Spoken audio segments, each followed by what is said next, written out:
Another episode of the Sports PSP podcast, the highlight of Friday nights. I am your host, Sports PSP. Unfortunately, one of our members, the panel, BRF Sports, is not here. He has to take care of some things. BRF, man, we love you, man. Wish to have you back. Hopefully, we'll have you back as soon as possible. But thank you for all your contributions to the Sports PSP podcast as well as the Undisputed Go podcast, man. Thank you for everything. And of course, we cannot do the Sports PSP podcast without my main man, all the way down from Columbus, Georgia. He is the 5-time college degree champion. He is the military man and veteran. He is the Al Roker of journalism. He is the young Charles Barkley. He is the young Mark Henry. He is the young Shaquille O'Neal, the young Clifton Powell as well. He is D's hilarious friend. He is Mama Champ's number one favorite son. There's a reason why his father called him Champ for a reason. Shout out to his beautiful sister Ace. Congratulations on your recent accomplishment as far as with the home. Proud of you, sister. I consider you like a big sis. Shout out to his family because they do a wonderful job taking care of the big fella, the one and only, the big fella, undisputed world champ. How you doing, man? I'm doing good, man, especially with the good artwork that I just got courtesy of my extended family in New Jersey. That being Sports PSP and Mama PSP got the new pieces in the back. Still waiting on certain frames to get here. Michael's had sold out today. But man, I'm good, man. The draft, the draft, man. The draft has been cooking. Everything has been going. And look, man, glad to be on the Sports PSP podcast. Uh, hey, cannot wait to get you back, BRF. Cannot wait to get you back, BRF. Podcasting has not been the same without you, brother. Over the course of the last couple of weeks, man, I can't wait to get you back. My Georgia tag team partner, and it's different having the big three here. But we gonna make sure we push the show on. But man, I'm just so happy to be here, man. It's the highlight of Friday nights for a reason, man. It's always the highlight of Friday nights for a reason. And I'm glad to see that my main man Shout out Sports to our PSP is guy here. Roddy. Yeah, shout out to Roddy, man. Good seeing you, bro. And look, shout out to D, Mama PSP. Shout out to Sports for You. Shout out to Brandon from the block. Shout out to Broad Sports doing this thing. And shout out to Trent. Shout out to Trent, who's covering the draft in close proximity. So and Donnie Picks as well, mastermind, what I like to call him. So shout out to all of the podcasters that we know and love doing their thing out there in the draft. He does a And fantastic job with the draft. yes, Donnie, bro, if you ever need an analysis on the draft, Donnie can get you there. Him and Trent, chef's kiss. I watch their stuff all the time. But it's good to be home on the Sports PSP podcast. It's good to be back. We call it the highlight of Friday night for a reason. And I can't wait to just go through all of the great subjects that we got lined up, man. PSP, being the great writer that he is, man, can write the hell out of a show. And I'm just happy to be a part of it, man. Well, I'm glad to be doing the podcast with you. Of course, if BRF is here, the show would be a hell of a lot better. But I'm just happy, man. You know, despite what's going on in this world, I mean, we've got president depicting himself as Jesus. We got Bro, rappers getting to fights.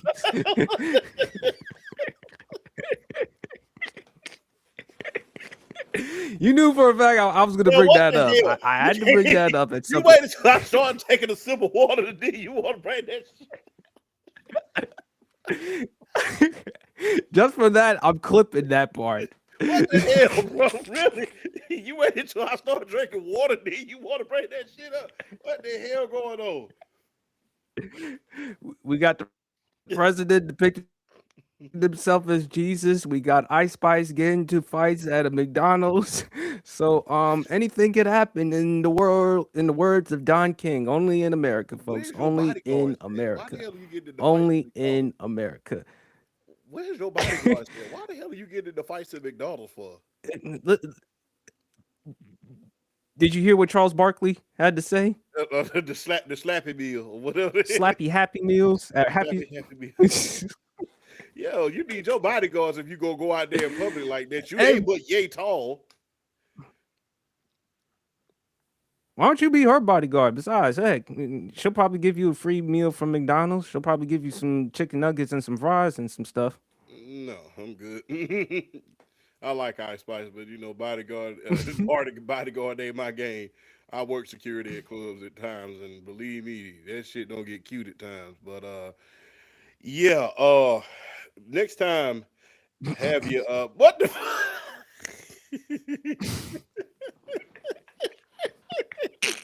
BRF man? What the hell? What the hell, God, bro?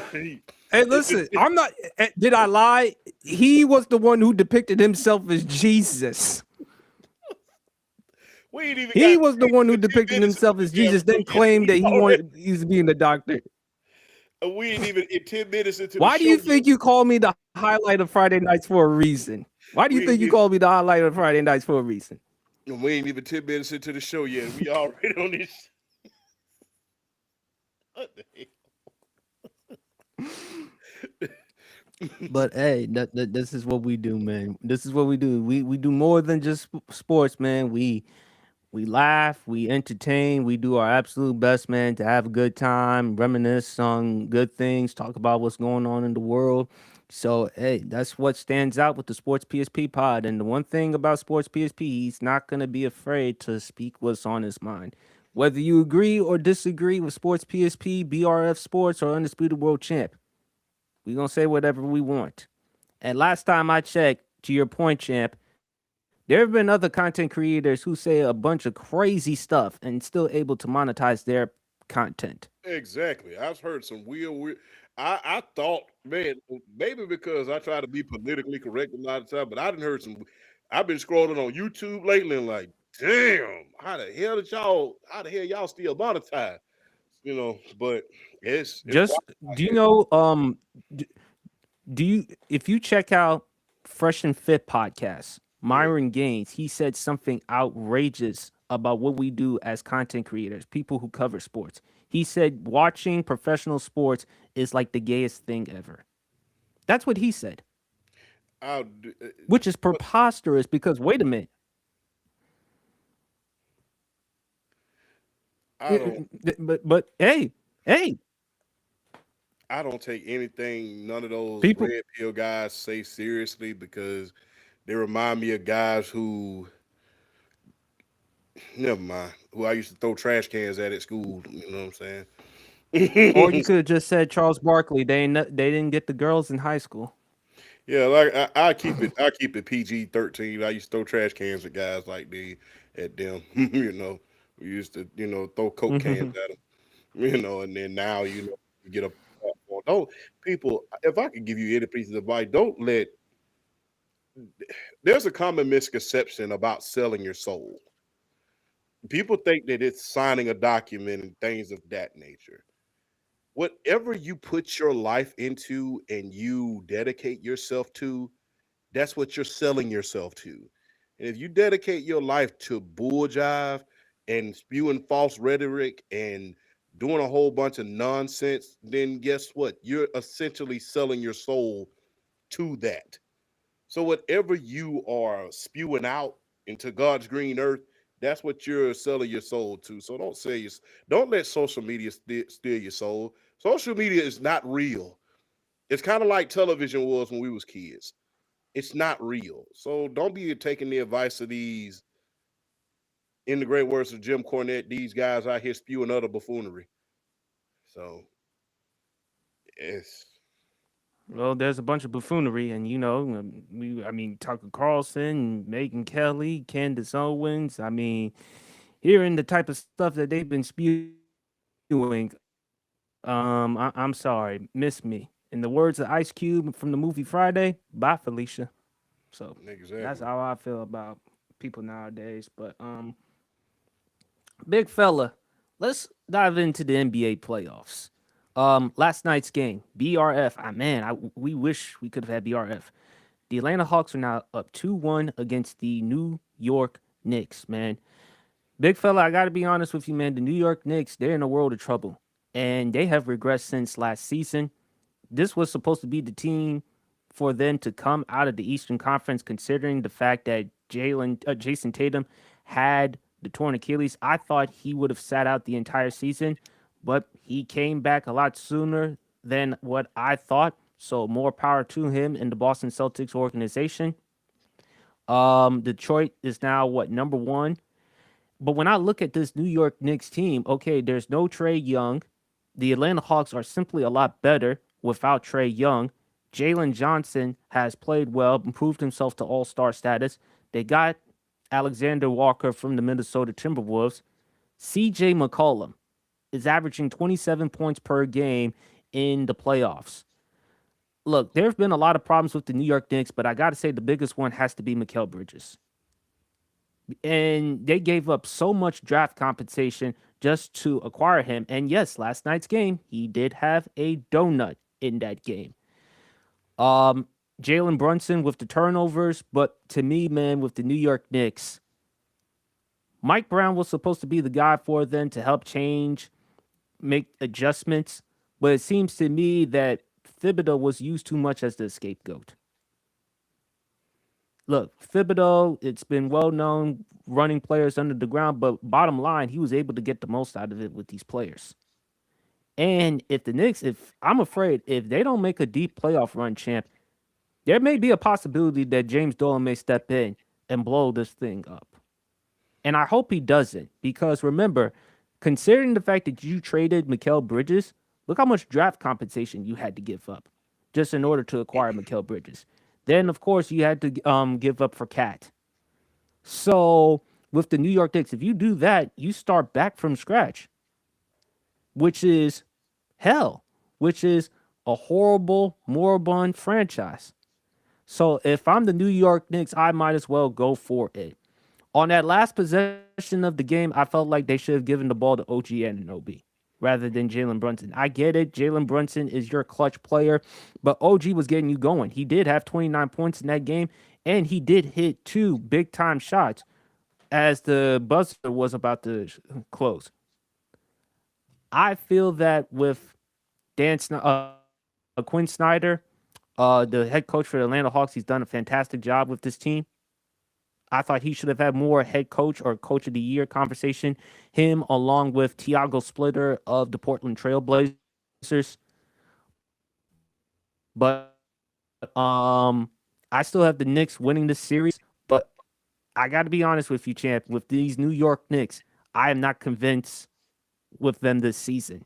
What are your thoughts? New York, big city and dreams, and everything in New York ain't always what it seems. You might get food if you come from out of town. Man, y'all got food when y'all came to the ATL. Remember, they was being getting beat the entire game. They was getting beat the entire game. I mean, by a large margin. Down by 18 at one point. Exactly. And so it wasn't pretty from start to finish. If you really look at it, that's just the perfect ending to a messed up day for the New York Knicks. I say this: if they don't make a deep playoff run, this whole season is a disappointment, especially if they get ousted in the first round. They get ousted in the first round, uh, and I don't really think that they have been, especially with this team. I don't think they move with urgency this year throughout the season. It's just a microcosm of what they've been doing throughout the season. When you have a Jason Tatum out, when you have a lot of star players out from different teams out, Tyrese Halliburton, just to name a few, you're supposed to move with urgency. This is our chance.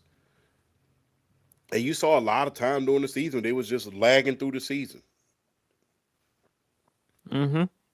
A lot of times, I will say this: if it ain't broke, don't fix it.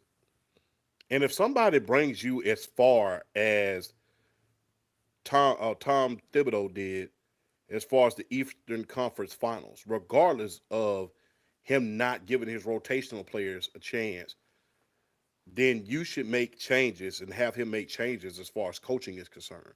You don't change the coach. Say what you will about Tom Thibodeau, but all of his teams have moved with urgency.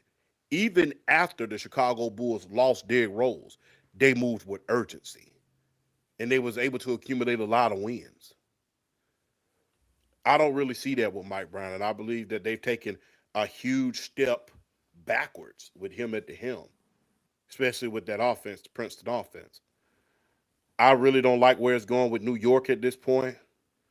But if anybody is happy to see a New York team lose, it's the guy from the red and black state himself, the world champ. And I'm happy for you to lose against my Atlanta Hawks. Remember, we wasn't expected to go anywhere, especially after we traded our star player, as far as Trey Young was concerned, who was the cornerstone of the franchise for years. Now it looks like CJ McCollum has become the new enemy of the New York Knicks. He's become the new enemy. And I'm loving what I'm seeing in this NBA playoffs, man. It's getting real chippy. Teams are just going after each other, man. People are being just physical.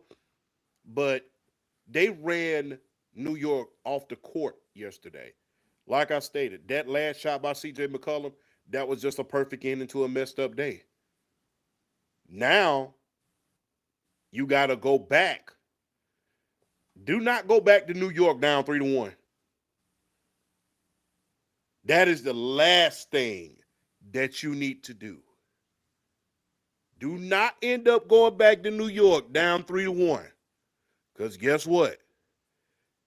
Either you're going to lose in New York or you're going to lose in Atlanta. And I will say this. It looks like the New York Knicks are a bunch of stars on the team. The Atlanta Hawks right now are a team that's a star. I think Kenny Smith said it best. They're looking like the poor man's version of the Oklahoma City Thunder, but they're just on the up and up. And huge shout out Mm. to Jonathan Kuminga. Huge shout out to him because he's been an Yes, X he has played factor. so well since he was traded Yes. Yes. I was at on their first defense as game. well. Yes. Offense and defense. I was there when when he made his debut. Had 21 points in his debut. I was there live. Saw it. So shout out to Jonathan Kuminga. They have been able to morph this team into a great team. And they're pushing the New York Knicks to the limit. Do I still think that they lack a lot of good? Do I still think the Atlanta Hawks need about one or two more pieces in order to be legitimate contenders? Yes. But as far as making it to the semifinals, I really think that they can at least do that. And it's the big thing. Look, the ATL has been on a roll lately as far as sports is concerned. No, the Braves are number one, the only team in Major League Baseball that has not lost a series. The Angel Reese trade, Atlanta Dream, they have a chance to win the championship this year. The Atlanta Falcons, throughout a lot of adversity, they was able to get a lot of things together on that team. The draft is tonight. They finally get a pick tonight. We're remaining to see what they're going to do tonight, hoping that they get C.J. Allen at this point. In fact, they're drafting next, right to Pittsburgh. So there's a lot of good things going on in Atlanta. And to see the Atlanta Hawks make the playoffs after years of not having anything.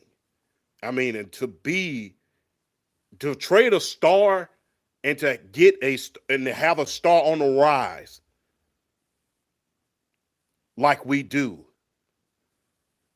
is nothing short of amazing. Usually when you trade a megastar like a Trey Young, who became the new Reggie Miller to the New York Knicks, usually you falter. The last time we traded a major star, we faltered in the form of Dominique Wilkins. But now to see us going on the up and up is something special.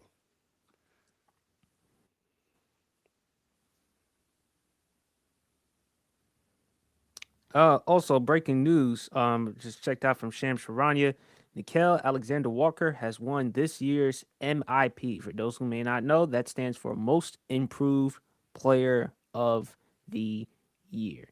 And look, also Bravo. give a lot of shout out to Okonkwo too, not just Jonathan Kuminga, Okonkwo too, champ, because how much he's improved his 3-point shooting. They Yeah. mentioned in game one how he's doubled his 3-point conversions.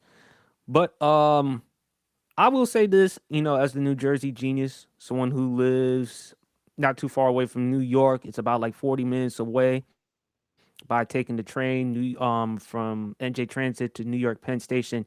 Knicks fans are disgusted. And they should be because again, this was supposed to be their year to make a deep playoff run, and for whatever reason things are just not going their way.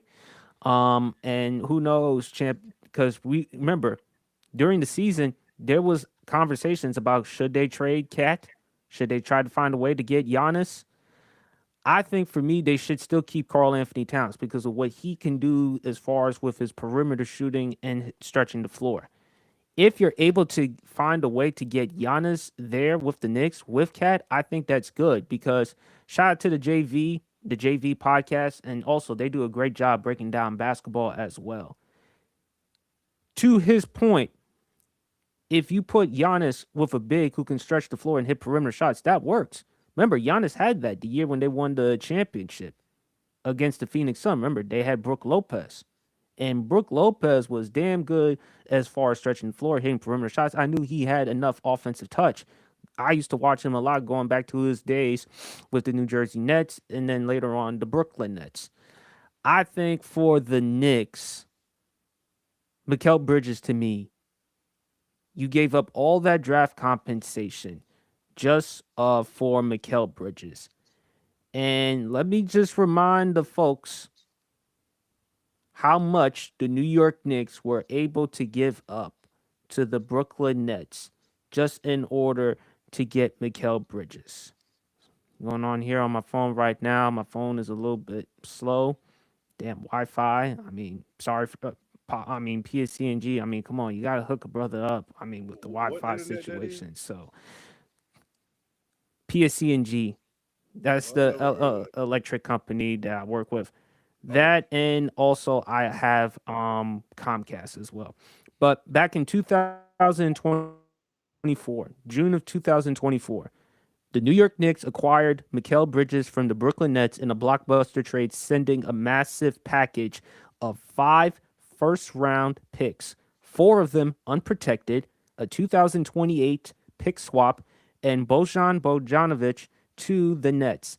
This trade reunited Bridges with his former Villanova teammates Jalen Brunson, Josh Hart, and Dante DiVincenzo. This was before DiVincenzo was traded to the Minnesota Timberwolves. Um, you need more from Mikal Bridges. You can't have him 21 minutes in the game to go scoreless. He's got to give you at least 14 a game, which is what he averages at this point. And he's improved his offensive game. I always loved his mid-range shot. He's improved his three-point percentage from time to time. But I just think for the New York Knicks, man, you need more and from the bench. Um, as far as with what Mike Brown, I don't think he should put Cat and Mitchell Robinson out on the same court unless you want Cat to stay more out on the perimeter. Meanwhile, you allow Mitchell Robinson to do the dirty work. I like Mitchell Robinson on the team. Despite his free throw shooting, he bangs, he grabs rebounds, he plays effort, energy, defense. You need that type of presence for the New York Knicks. It's just going to come down to the other players. And Jalen Brunson, this is an opportunity for you to step up. So, but Mike Brown, to me, that's the problem. Because again, everyone pointed out to Thibodeau, running players under the ground, things of that nature. Well, now you got Mike Brown. He's the guy who can work with X's and O's and make these types of adjustments. And so far, we haven't seen much of that. The Knicks have regressed. And Tom Thibodeau right now is sitting in the back of his couch or whatever he is right now, chilling, probably drinking a beer or two. Thought the conference finals, I think the first time since what, 2000? mm-hmm. So there you go. But if the New York Knicks, for the fans, just hope that James Dolan stays out the way. Leon Rose has done his part as far as assembling this team. I still wouldn't have given up all those draft picks for Mikal Bridges because look what it's gotten you. There you go. It's crazy. Big fella. Let's continue on with the rest of the NBA playoffs, man. The other game between the Denver Nuggets and Minnesota Timberwolves. Timberwolves won that game.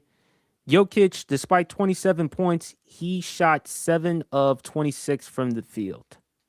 It wasn't a great shooting performance from Denver. I mean, Minnesota, one thing we know about them, they play defense. They play hard. You didn't really need much of an offensive game from Anthony Edwards, but the Timberwolves were still able to get the job done, man. What are your thoughts on the Nuggets Timberwolves series? Is it time for us to say that the Denver Nuggets are not the same team without Mike Malone? Is it that time? Because they don't look the part, especially in the playoffs. They It's look been time. lethargic at times.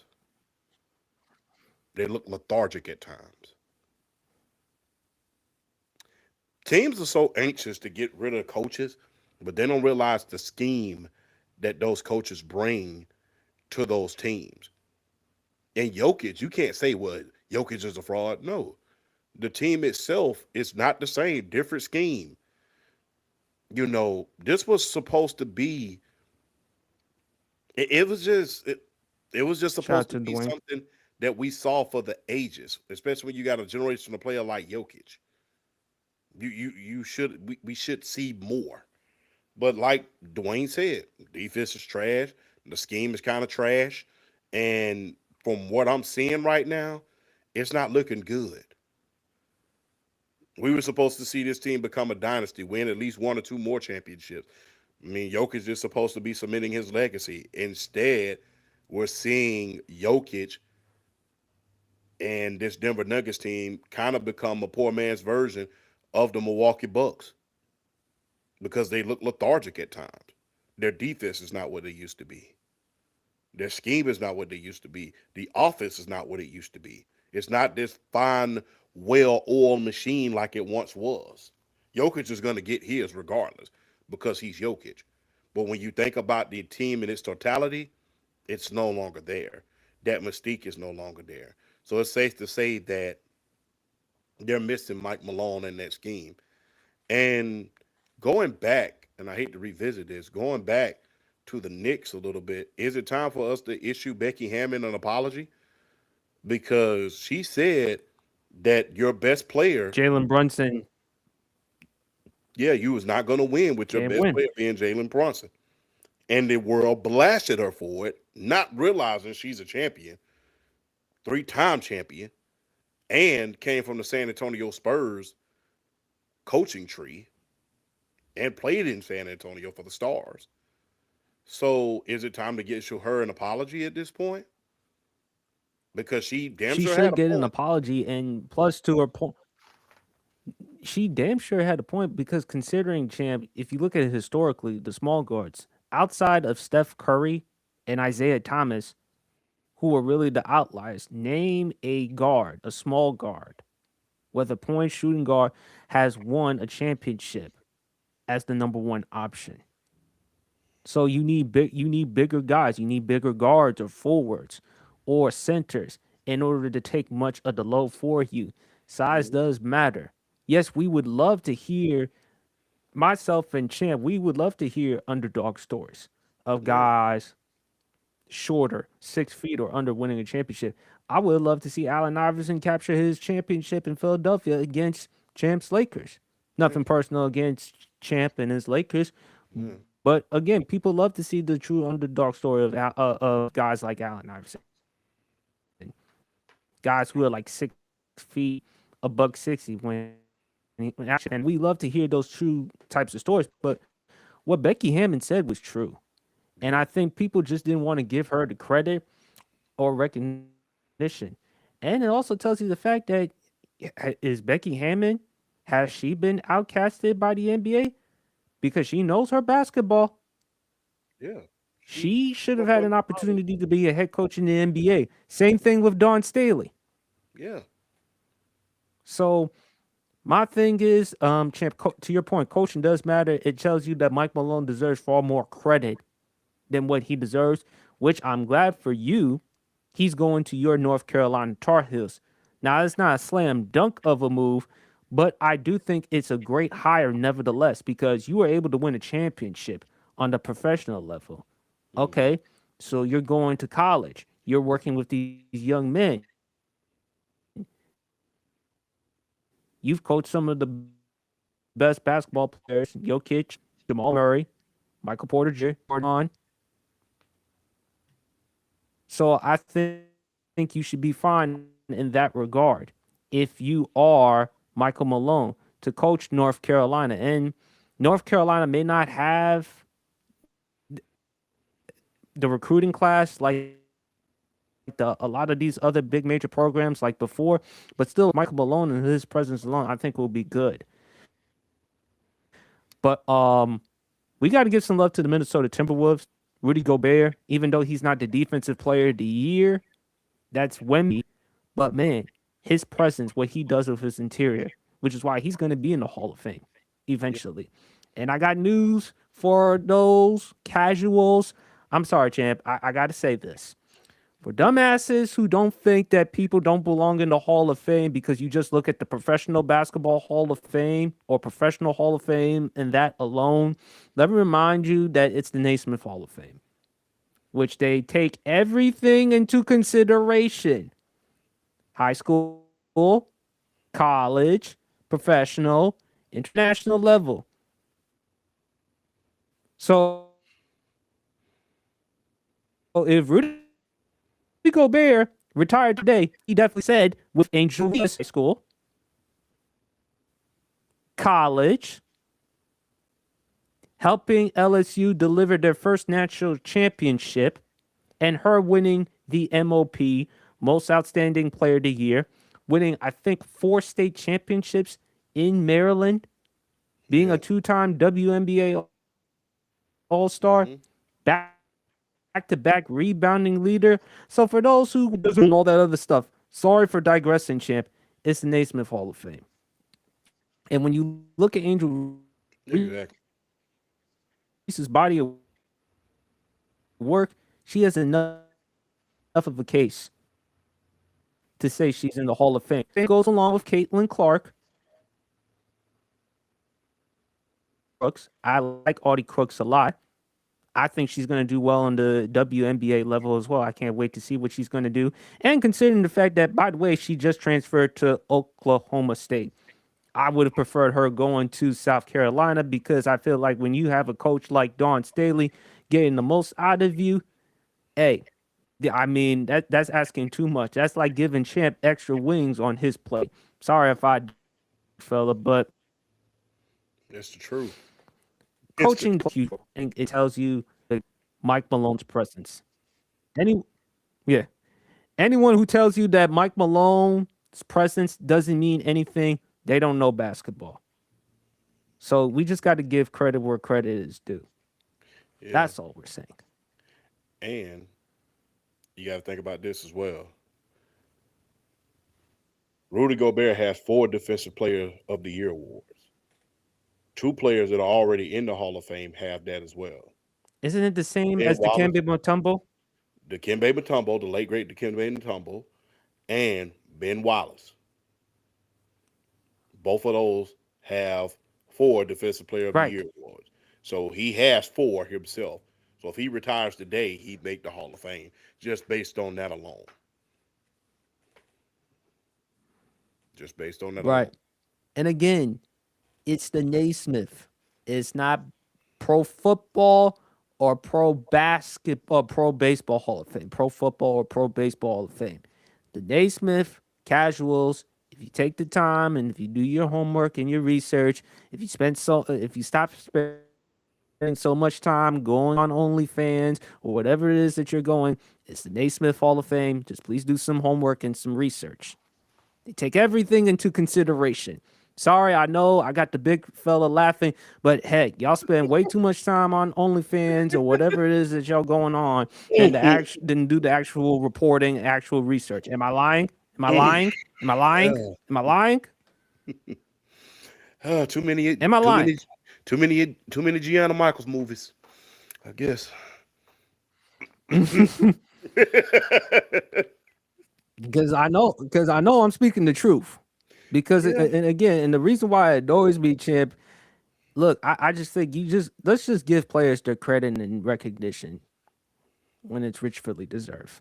But to your point, Denver is just not the same without Michael Malone. Big fella, let's talk about your Lakers. They're up 2-0 against the Houston Rockets. Austin Reeves is out for tonight's game. By the way, Kevin Durant is also out for tonight's game as well.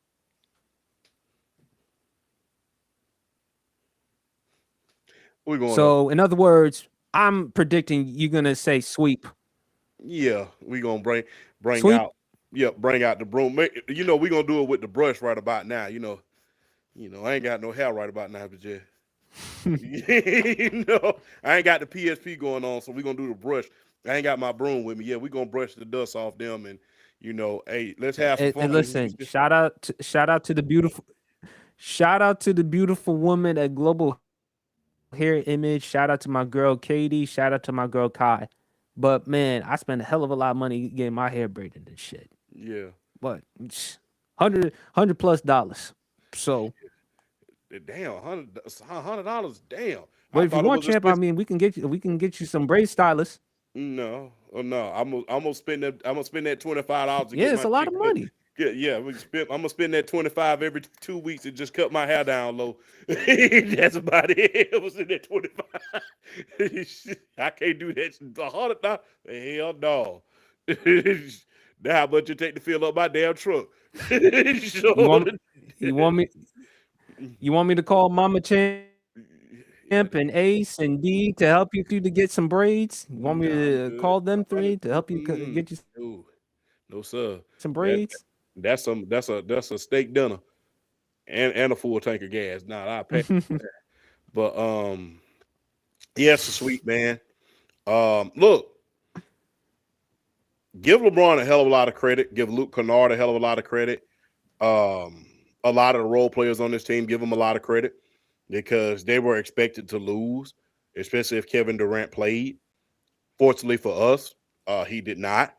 Hoping that the injury that he's suffering, he was able to come back next year. But this year, it's been a real. This series has been a real showing and telling for LeBron and the rest of this team. Because if they're doing this now, imagine what they're going to do when Luca comes back. Imagine what they're going to do when Austin Reeves come back. So for them to be doing this now, to be finding their rhythm, that is going to be telling when they come back. Because now Luke Kennard, he's going to step up when it's time. LeBron is going to get his.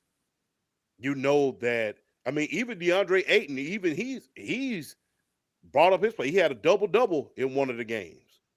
So let's give credit to these role players that we have on this team because that's what you need outside of the stars. Oh, what's up? What up, Aiden? What's How up, you doing, Aiden? bro? Hey man, shout out to Aiden, man, playing football up there at his school, man. They was runners up in the state championship not too long ago. So big shout out to Aiden, man. Keep doing your thing out there. Um, Oh, for real? yeah, Aiden's a hell of a football player. Oh, for real? Football, He did that? yeah. Oh, Aiden's that's a what's hell of up. a football player. I still keep, What yeah. position he play? I think he plays lineman. I think he plays lineman. So, No, no. What position he plays? Does he play huh? defensive lineman, linebacker? I think he plays O line.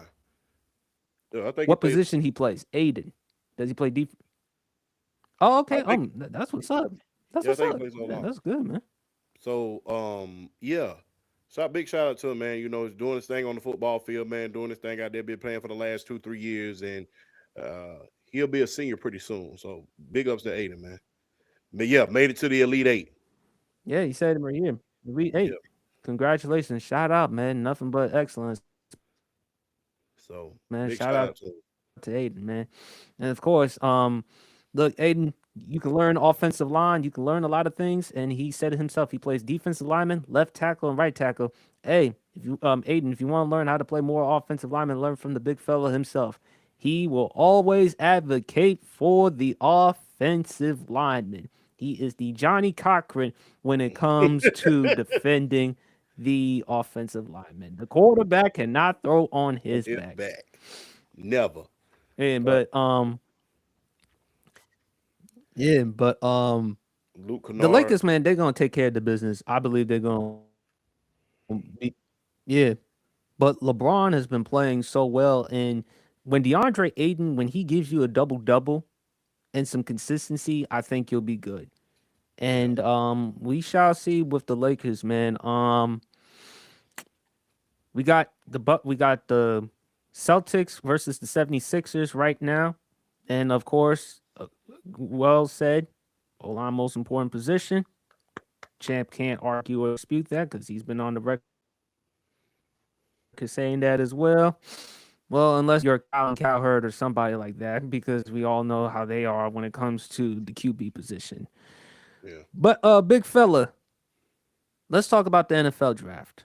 We'll dive into some NBA stuff later on, but NFL draft. I love what the Tennessee Titans did by drafting Carnell Tate. It tells me that they were gonna go. It tells me that they're all in on Cam Ward, and Cam Ward has a lot of potential.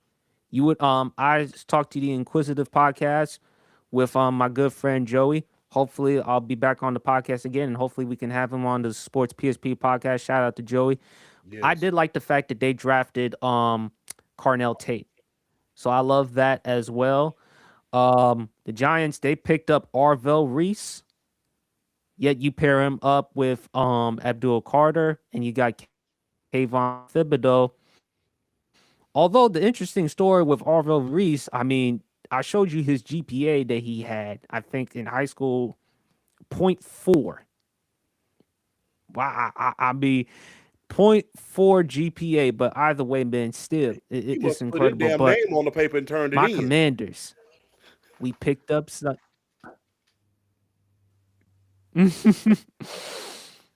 Hey, I mean, he's blessed with tremendous talent. But hey, the Commanders, we picked up Sonny Styles. I Yes. love that move. That was a huge move. Dallas Cowboys did their thing. When the Hmm. Miami Dolphins they traded the 12th overall pick to the Cowboys and they went up and get Caleb Downs, and now Malik Neighbors is being reported he hated the move because guess what? He's gonna have to deal with him twice a year. Hmm. Um, I actually like some of these moves. And by the way, your Falcons they just drafted Terrell, the cornerback from Clemson. Yeah. So AJ this is going to Terrell's help out brother. with their secondary as well. The Kansas City Chiefs, remember they traded 6th overall pick to get a cornerback. So I like that as well. Of course, Jeremiah Love drafted with the 3rd overall pick. We all knew Fernando Mendoza was going to be the number 1 overall pick. But big fella, I know the draft is going on right now. What do you like? What do you dislike? What's your thoughts overall on the draft? Dallas, thank you for making my mom happy. She was happy to get Caleb Downs, which his father is Gary Downs, a former running back for the Atlanta Falcons, who actually was on our 1998 Super Bowl team. And where is he from? Columbus, Georgia. Went to Spencer High down here in Columbus, Georgia. I actually had the privilege of meeting him back during the Super Bowl season when he came to our elementary school in Rigdon Road Elementary. So big shout out to the Downs family. Big, great family coming down from the city of Columbus, man, was able to make a name for itself in the NFL and with my Atlanta Falcons of all teams. So big ups to the Downs family. I'm glad that they was able to address that. I'm happy. Look, one thing I'm happy about the Cowboys is this. You've been able to take all that drama and all that bullshit and you've been able to slide it off to the side and you have been able to do things where it has mattered. You have been able to make trades. You have been able to put your work where it speaks the most on that field and in that draft room. Because not only did they draft Caleb Downs, they also drafted Malachi Lawrence from UCF, who is a hell of a pass rusher. They made sure that George Pickens signed his franchise tag. They went and got Rashad Gary, who is a good pass rusher in his own right. They have a chance to at least make the playoffs this year. When you think about the NFC East at this point, they've arguably had the best draft I so think far. you're forgetting one person. I think you're not giving enough credit to one person. Who? Jerry? There's one person that should deserve enough credit for the Dallas Cowboys. Bill Clinton. Anyway, You saw that press conference. yeah, when Jerry almost bust his ass, but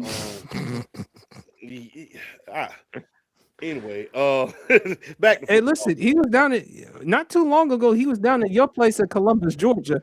Yeah, he was down here. He He was was in down. Columbus, Georgia. Yeah, at Not Chester's too far Barbecue of away. all He was places. down. But yeah, big ups to Jerry Jones. Big ups to Jerry Jones for doing this thing, man, making sure that the drama stays on the field, man, and you eliminating the outside noise, you trading up in order to get the players that you can get in order to be able to compete with the Philadelphia Eagles, in order to be able to compete with the Washington Commanders and the New York Giants. And look, big ups to the New York Giants for knowing when to trade Dexter Lawrence. They was able to. They got a lot of talent on their defensive side of the ball, a lot of talent, and they sheared up the offensive line when they drafted the offensive lineman out of the University of Miami. You heard what he said. You heard what he said when he first got up on the podium. I'm willing to die for you, Jackson. I'm willing to die for you. So, hey, the New York Giants is a team to watch. It's a team to watch right about now. You have good coaching at this point. You have good coaching. You actually have coaching. He's a Super Bowl winner. He's been able to get his team to multiple AFC championships. So this is not one of those little slapstick coaches that you just got out of nowhere because he was a good coordinator. John Harbaugh is a proven coach. His staff is proven. He has great players on that roster. He has great players on that roster, from the quarterback position to the line position to the running back position, wide receiver, and you have defense galore. Have some of the best linebackers that you ever want to see. So I cannot wait to see what the NFC East, in my humble opinion, the NFC East is winning this draft thus far. Now, people are going to say the New York Jets. The only problem that I have is the New York Jets, their problem has never been players. They've been able to draft a hell of a lot of good It's the players. organization. The It's top. the organ. Yes, It's the top of the absolutely, organization. That's the exactly. It's problem. yes. And remember, champ, Madden ratings. For those who may not know, Madden ratings. That's what they use to evaluate players, which I don't understand. But there goes. But there lies the New York Jets' incompetence. And besides, you saw it after all, champ. Aaron Glenn falling asleep during the NFL scouting combine. Uh, This is not a There, classroom. This is the there you go. combine. Kind of like Phil Jackson falling asleep kind of like Phil Jackson falling asleep during the NBA workouts. Remember how during the workouts during 2017, and by the way, he drafted Frank Ntilikina with the 8th overall pick when Donovan Mitchell was still available. Incompetence, incompetence, incompetence will get you But nowhere. Jets' problem has not been drafting players, champ. They know how to draft players. It's just that it hasn't translated into winning, the culture. That says a lot about Woody Johnson as the organization. I did like the Giants. I think the Giants and the Cowboys did their thing. The Commanders. We got to give the Commanders a little bit more love, champ. And I gotta say this as a Commanders fan, I'm really happy with this team. I like some of the things that they've done in the offseason with free agency, with some of the moves. I also like the new uniforms that they also added. I certainly didn't like the logo with the sword with the W. I mean, other than that, I'm cool with the rest of the uniforms with Washington. But overall, Washington has had a really good season. Um, I do think we need to add a wide receiver to complement Terry McLaurin because just in case if Terry McLaurin is hurt, we need another number two wide receiver. But Cowboys have done their thing with the draft champ. That's why to me with the Cowboys, I wasn't so surprised. We've seen the Cowboys draft excellent talent. an embarrassment amount of riches, champ. What it comes down to with Dallas, can that result on the field in terms of winning championships? And more importantly, can Jerry Jones stay out the way? Because there's always drama that comes with the Dallas Cowboys, and I'm sorry, he plays a role in it.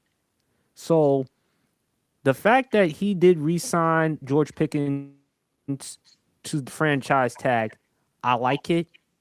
And even to and look, CD Lamb, to his credit, he said, I'm willing to take a pay cut to make sure that George Pickens gets his money. He did say that. Yes, indeed. So my thing was with Jerry, don't screw it up. Don't screw it up. Don't screw it up. We know what you do. We know what you represent in the draft. We know how you are known for accumulating talent. I mean, and but the Eagles, champ. We forgot to talk about the E. How the hell does Howie Roseman do it? How does he get these types of players just like that? Because just after they traded AJ Brown, Lord and behold, the wide receiver Lemon fell all the way to 20th. The Eagles, you look at their wide receiver core, they got him, Lemon, Devontae Smith, who's their number one. They got Elijah Moore, and you got Marquise Hollywood Brown. Yep. Can't get no better than that. How the hell does Howie Roseman do it, man? That's why. And expect a haul, and they probably might get a haul when it comes to AJ Brown. They might get a haul because depending on how much the New England Patriots is willing to give up. Howard Roseman is always going to be a great general manager. He's the Sam Presti of the NFL. He is the Sam Presti of the NFL. Able to accumulate draft picks, deal in volume, and draft a lot of, and will and deal for a lot of great players. If you combine, you remember Trader Bob from the Seattle Supersonics, that made the big trades in order Yeah, a to, little bit. yeah, in order to make up the Portland Trailblazers of the late '90s. If you combine Trader Bob with Sam Presti, you will get the NFL version of both of those put together. That would be Howie Roseman. That will be Howie Roseman. And Howie Roseman is the best, if not one of the best, if not one of the best general managers in the league, if not in NFL history. I'll put him right up there with Bill Polian as far as roster construction goes. Because once he sees stuff taking its toll, he's able to move off of players. He's not shy about moving off of players. And I think we're going to see something special with this A.J. Brown trade. And look, with them trading A.J. Brown, they're not going to have to force feed anybody. They're not going to have to force feed anybody. Remember, a lot of players have won. No, they don't. You don't have to worry about his complaints or anything. Yeah. And a lot of teams have won when they've lost star players, whether they be star running back or star wide receiver. I don't think this is talked about enough. Do you remember who the star wide receiver, who the number one receiver was when the season first started for the New England Patriots in 2000 in 2000 and I think 2000? Well, 2001, excuse me. It was Terry Glenn. He got suspended for 1 year by the team. I can't recall it. It was Terry Glenn. Oh yeah, I forgot about that. Yeah. Yeah, and he got suspended by the team. They ended up winning the Super Bowl. They shipped this behind off to Dallas the very, very next year after they won the Super Bowl without him. But that was their number one receiver. And so remember what happened with the Indianapolis Colts. They lost Adrian James to free agency. They won without him. Remember, Tiki Barber. He retired. The New York Giants won without him. And remember what happened last year with Josh Allen. He no longer had to force the ball to Stephon Diggs, won the MVP. So there's a lot to be said when you no longer have to force the ball to a number one receiver. There's a lot to be said. So I think the fact that Howie Roseman was able to get these complimentary receivers along with a Makai Lemon, nothing short of amazing. Nothing short of amazing, man. You got to give credit where credit is due. And you have to think about this. With Howie Roseman, he's going to get the best deal when it comes to this A.J. Brown trade. He is going to get the best deal with this A.J. Brown trade. He's going to get the best deal. They've already made several trades in order to trade up in the second round. I cannot wait for us to revisit and reevaluate the full draft on that one. But Howie Roseman, he's going to get the deal done. Like I stated, if you combine Trader Bob with Sam Presti, you will get Howie Roseman in the form of being an NFL general manager. And he's right up there with some of the best of all time. Mainly when you talk about guys like Ozzie Newsome, when you talk about guys like Bill Polian, when you talk about guys like that, you have to put him right up there. Hey, PSP's team, Bobby Beathard, when he was the general manager of the Washington Commanders back when went by another name during the Joe Gibbs era. You have to put Howie Roseman up there on the high echelon with these general managers because he is able to make deal after deal after deal, whether it be in the draft or free agency or any and everywhere in order to get a deal done. So Philadelphia, for as long as he's there, they're gonna be competing for championships. They're at least gonna be in the playoffs. And I really think it's time for AJ Brown to leave because guess what? With AJ Brown gone, it seems like team continuity is there a little bit more when he's away. Granted, he's the big play guy, but when you don't have to worry about force feeding a wide receiver, look how much continuity that they have on that team. You're able to see it. There's not even any sparring matches in the media. There's not any complaining. There's not a guy over here reading books on the sideline, doing the one page things like he was LeBron James. There's none of that. So when you couple that into the fact that this team is still in transition on the offensive side of the ball because they brought in another offensive coordinator, which means a whole nother offense, a whole nother philosophy, a whole nother set of rules.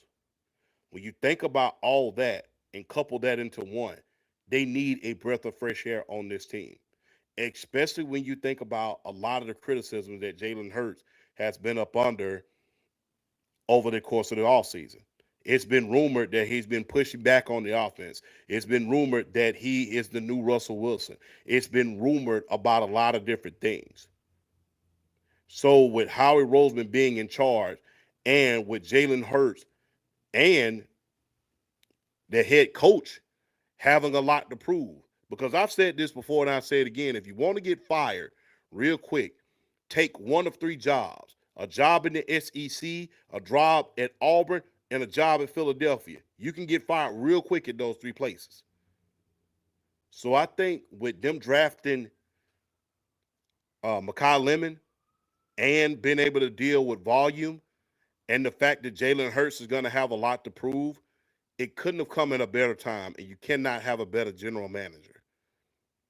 As far as the rest of the NFC East is concerned, when you think about the fact that Neighbors did not want to play against Caleb Downs, that tells you everything that you need to know about how much better that this secondary is going to be as far as the Dallas Cowboys is concerned now that they have a player like him and now that they've released DeRon Bland and Trayvon Diggs, who were glorified turnover merchants when you think about it.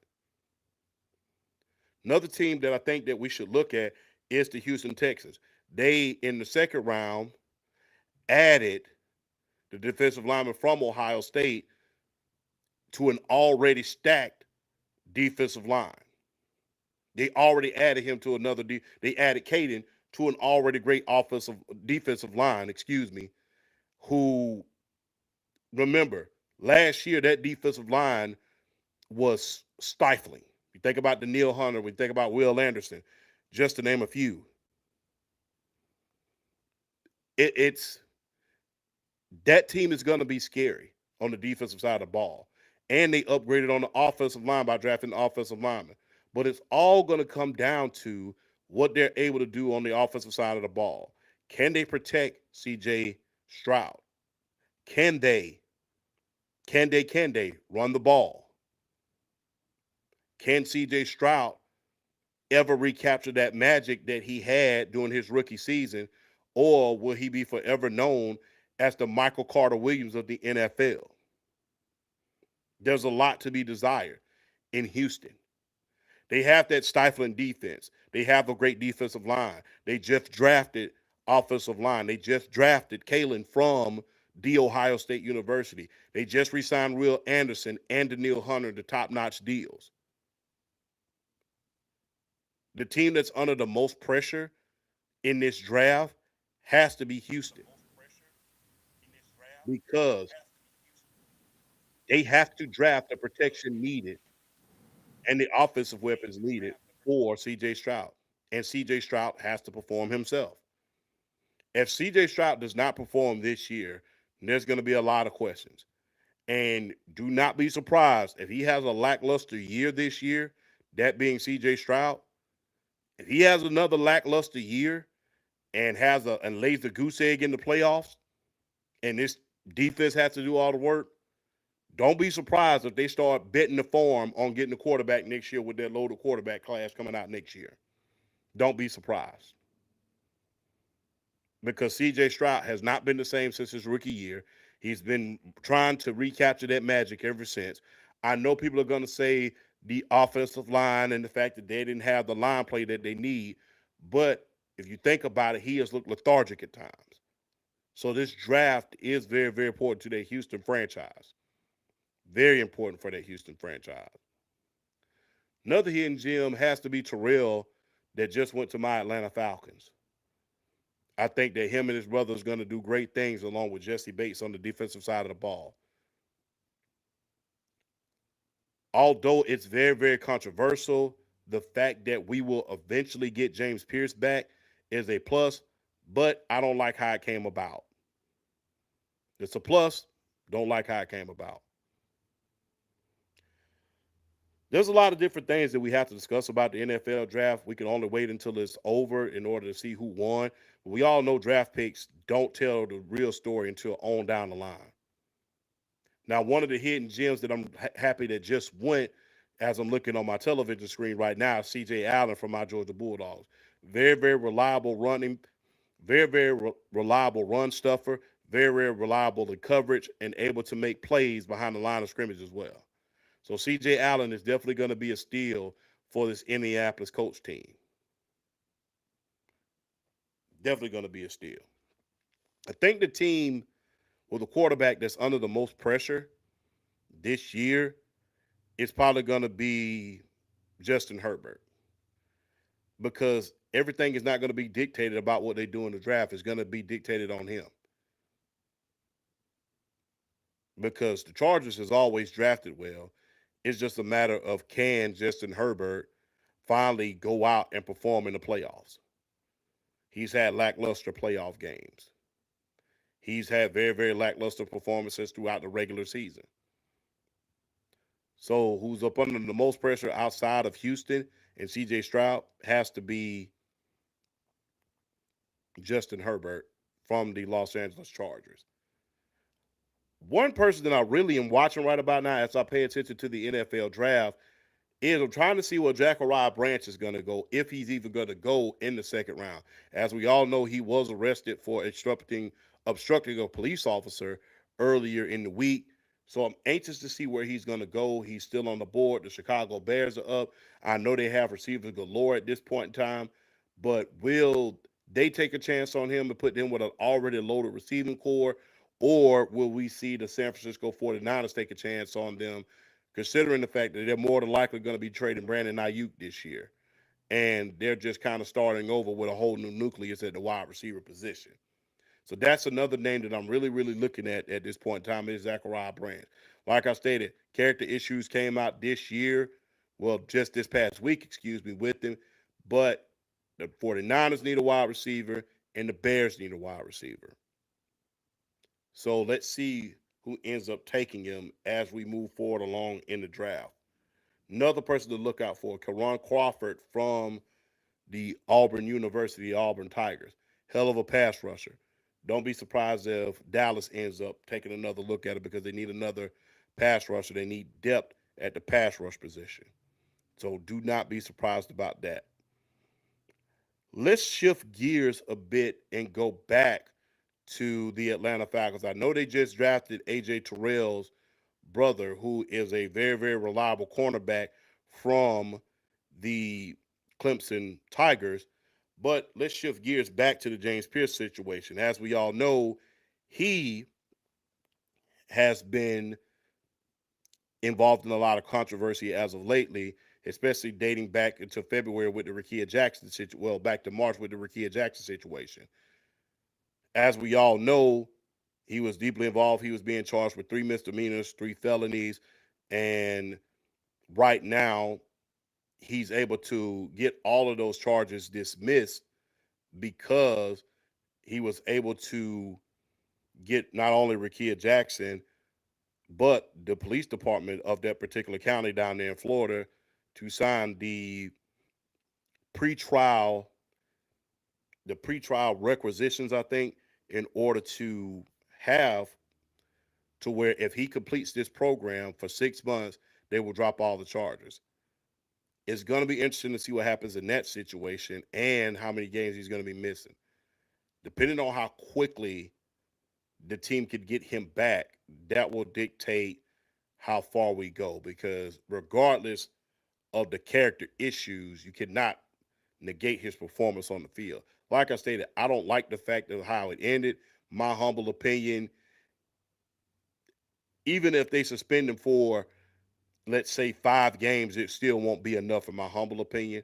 But as far as on the football field, he's going to make a difference on the field if they're able to get him back. I apologize to the audience right about now. We're having some technical difficulties. We're waiting back the arrival of the star of the show, PSP.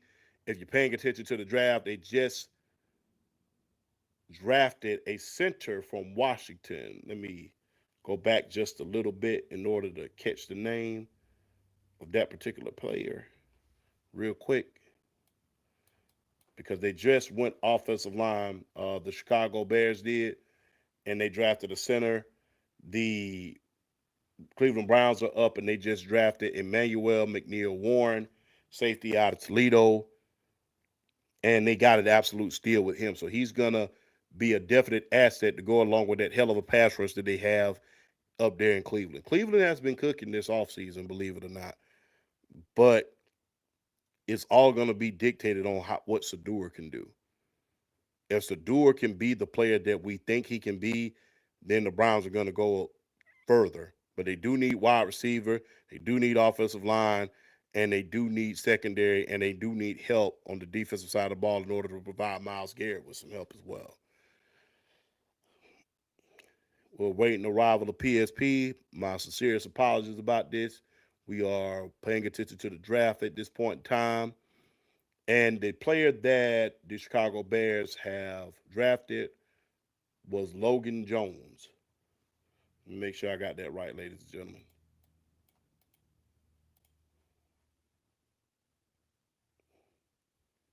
Yeah. So, yeah, they got the center. There's a lot of great players that's still on that board. And the Houston Texans are up at this point in time. They still have 5 picks remaining. They made a lot of good key acquisitions. They got David Montgomery. I didn't realize that they lost Christian Kirk and Joe Mixon. I didn't realize that. So let's see who the Houston Texans end up with. They've already addressed the offensive line. They already addressed the defensive line. Let's see who they end up taking at this pick at pick 59.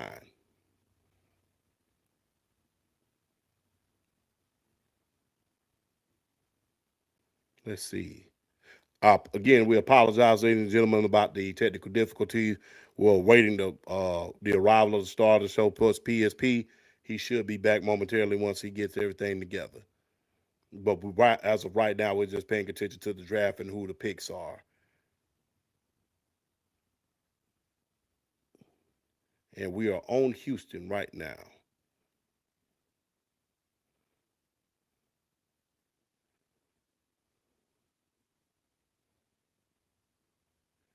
And they have drafted Marlon Klein from the University of Michigan to give them some much needed help at the tight end position. He is 6'6", 248 pounds. Yes, indeed. Good route runner and good little speed on him as well. And the Chicago Bears has made another trade in order to move up to the 60th pick in the second round of the NFL draft.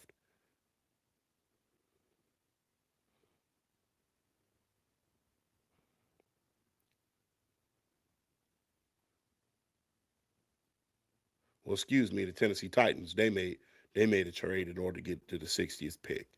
And the pick is in. We will see who they are drafting. We're awaiting the arrival of the great sports PSP. Having technical difficulties, but we will get back on track for the show. But for now, we will be paying attention to the NFL draft that is currently occurring at this point.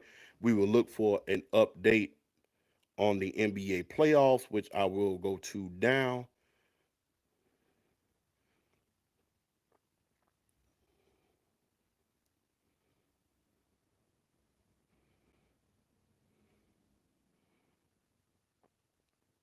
And right now, the Sixers and the Celtics are neck and neck, 71-7 in the third quarter. 2 minutes and 54 seconds left in the third quarter. The Lakers are rocking the Rockets, no pun intended, 55-43. So that is our update on the NBA playoffs right now. We're slowly but surely awaiting the arrival of PSP, but for now, the Titans pick is in. Excuse me. We're waiting for that pick. Let's see who they end up picking. Another thing to watch this weekend, ladies and gentlemen, WNBA preseason is on. As we all know, the collective bargaining agreement was agreed upon. A lot of million-dollar players, and let's continue to support the WNBA.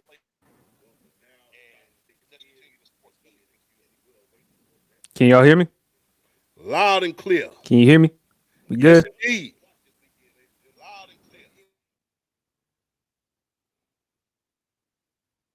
I think we lost him again.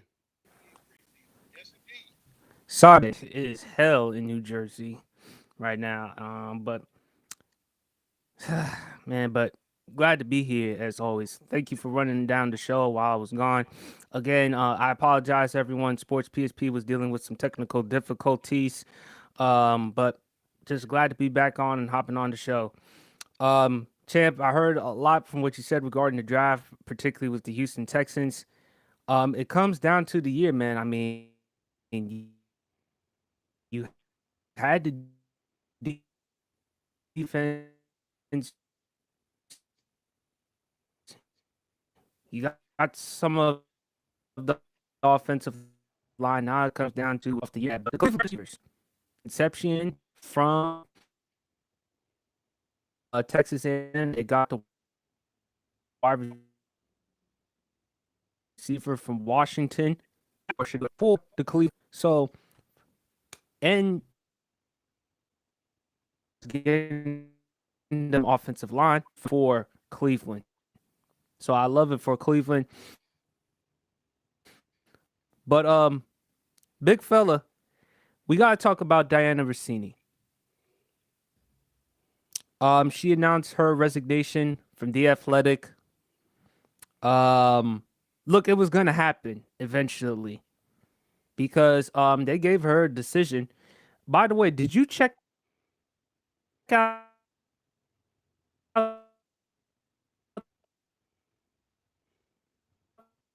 the tweet from the female reporter who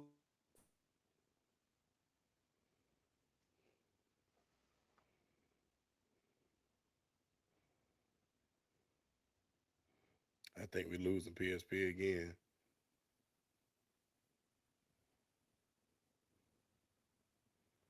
I think we just lost PSP once again.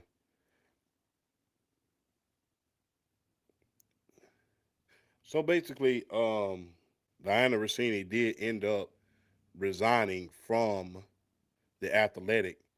What's surprising to me about this entire situation is when you look at the history of a lot of coaches in recent memory that get caught up in these scandals.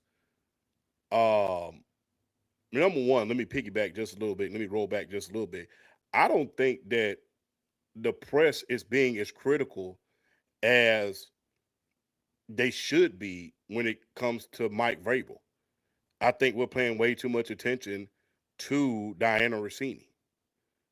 Because when you look at the history of every sport, when you look at the history of football, when you look at Sharoni Moore from Michigan, he got fired. When you look at Ime Udoka from the Boston Celtics, he got fired. It was national news all day long after they made the finals. He ended up getting released from the team. When you think about the coach from Michigan State, he got fired. So the thing is, I really think that we're paying too much attention to Diana Rossini at this point, and not enough about the media coverage that or lack thereof when it comes to Mike Vrabel. What's so funny about this entire situation? It's not funny, but it's kind of cringeworthy. Is that Robert Kraft intervened in order to make sure that the story about Mike Vrabel and Diana Rossini wasn't going to come out. He intervened in order to try to make sure that that story didn't come out. The media hasn't been covering it like they should. I think Diana Rossini is being used as a scapegoat because, granted, she's been saying some questionable things about her spouse over the years. But when you think about the fact that when you all the other coaches that have gotten involved in cheating scandals, look at Urban Meyer when he got caught at the bar with the young lady. That was the straw that broke the camel's back. You think about every coach that has been involved in cheating scandals, every last one of them has gotten fired or had to resign. And I really think that Diana Rossini is kind of the scapegoat at this point for us not covering the fact that the media is not scrutinizing Mike Vrabel. Like I said, every other team coach who got caught up in this cheating scandal has been fired.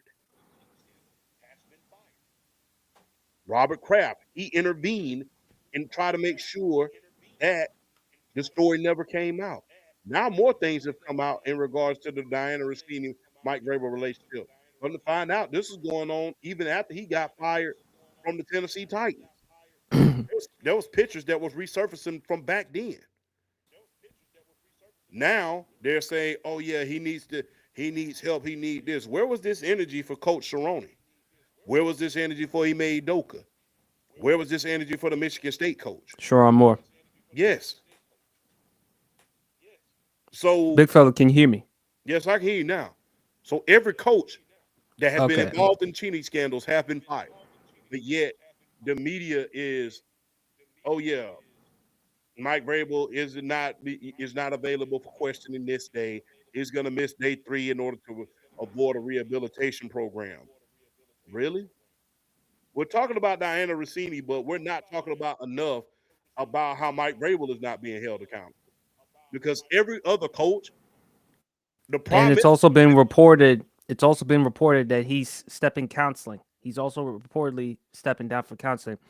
Big fella, I was referring to a tweet by Chrissy Freud.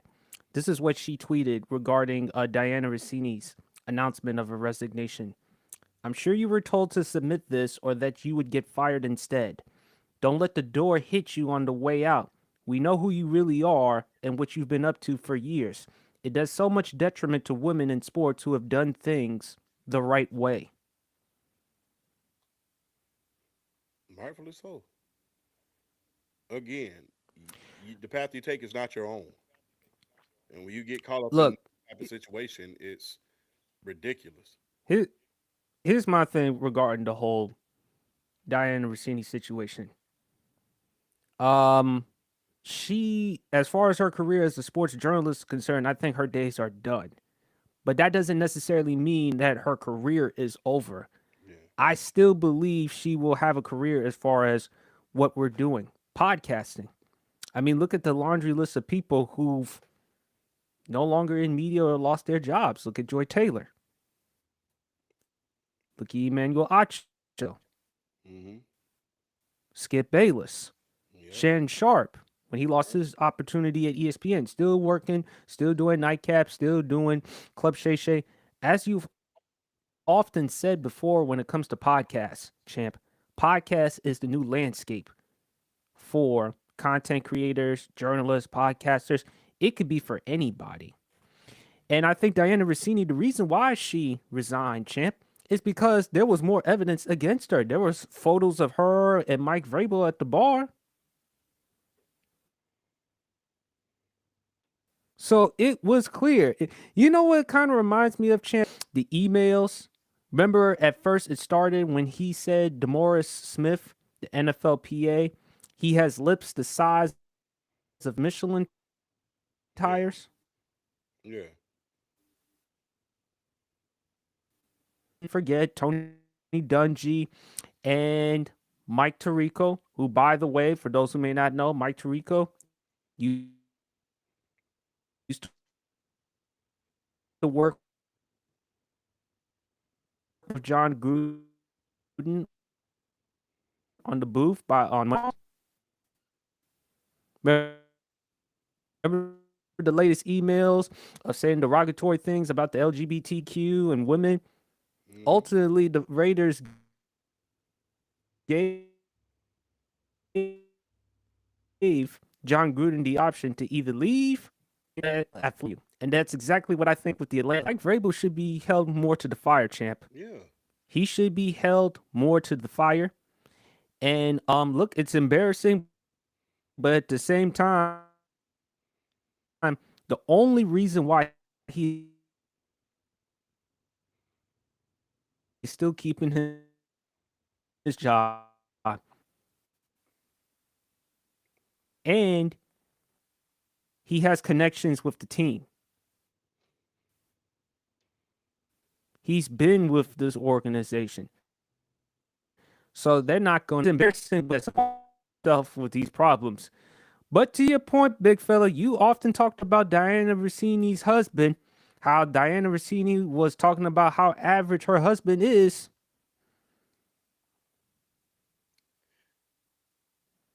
Yeah. Did you know that he's the vice He, president at he gonna Shake get Shack? that money. Is her husband? Yeah, he's the vice president at Shake Shack.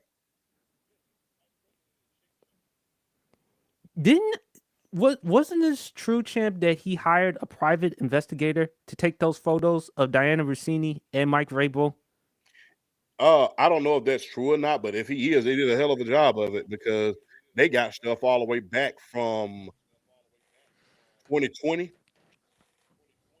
So the evidence is damning, boy. They got more evidence on them than the OJ case, bro. Just be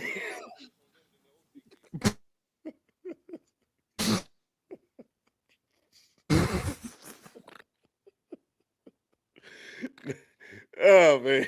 I'm sorry. And cost you.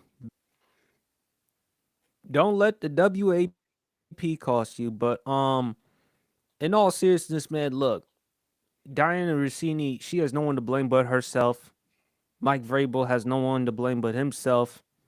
They put themselves in this type of predicament, and look what has happened to them.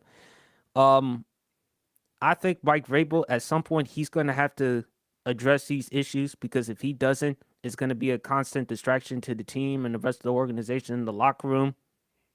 The Patriots organization, look, they have to stuck with it because remember, it's not the first controversy they've had off the field. Remember Robert Kraft with the whole sex parlor thing? Yeah, I remember that. So, yeah, so they have to deal with that unfortunately. The players they're going to have to deal with that. Mike Vrabel reportedly, like I said, is stepping down due to some counseling. I think he needs some counseling. Damn sure needs some prayer because he's got a lot of problems he's got to deal with back home.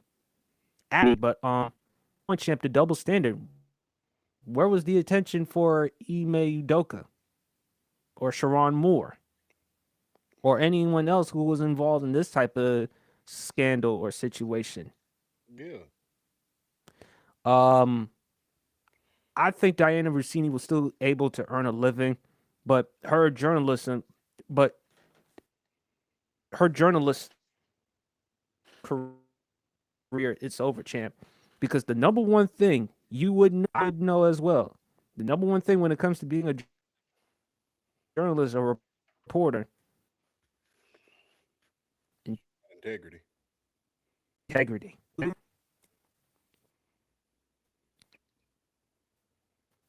About integrity. You just up the door. It's out. It's like these are when you lose that situation, yeah, when you lose integrity, champ, that is a key component to have when it comes to being a journalist. The moment you lose that, you're out the door. Yep. And I just think with Diana Rossini, like you said, if Joy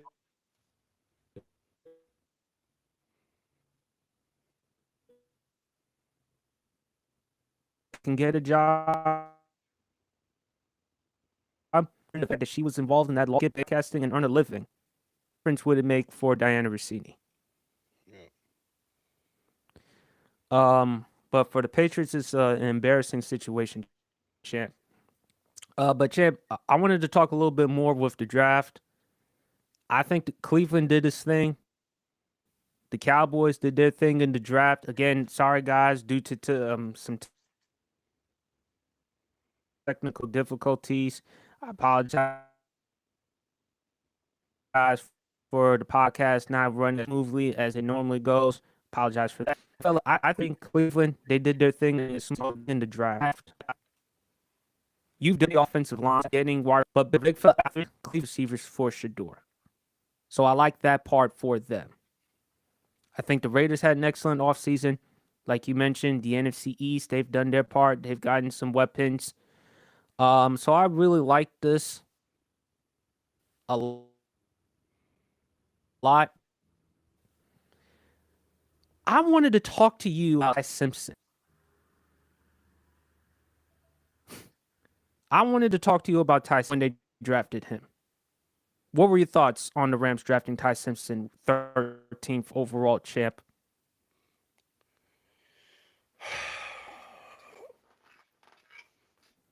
I don't know what to say at this point. I'm still baffled. I'm an SEC guy, so I've watched Ty Simpson the entire season. There's nothing that he has done that screams 13th overall pick. Now, if he'd gone anywhere else, I would have said every year there always has to the NFL always has to have two quarterbacks in the draft, and they're going to do any damn thing they can in order to try to get another one. This year, there was never a close second. And another beneficial, another benefactor that Ty Simpson had is that this was by far one of the weakest draft classes that we've ever seen. And and everybody who was stated to go number one overall this year at the beginning of the year, they fell off. There was a lot of talks about Arch Manning. Yes, they He did. it wasn't to be this year, and he didn't come out. There was a lot of talks about Drew Alar. He didn't end up coming. He ended up coming out, but Garrett his season, Nussmeyer. yeah, Garrett Mushmeyer. There was a lot of guys who were stated to be the number two guy or number one guy end up falling off drastically. So he was a benefactor of that at this point.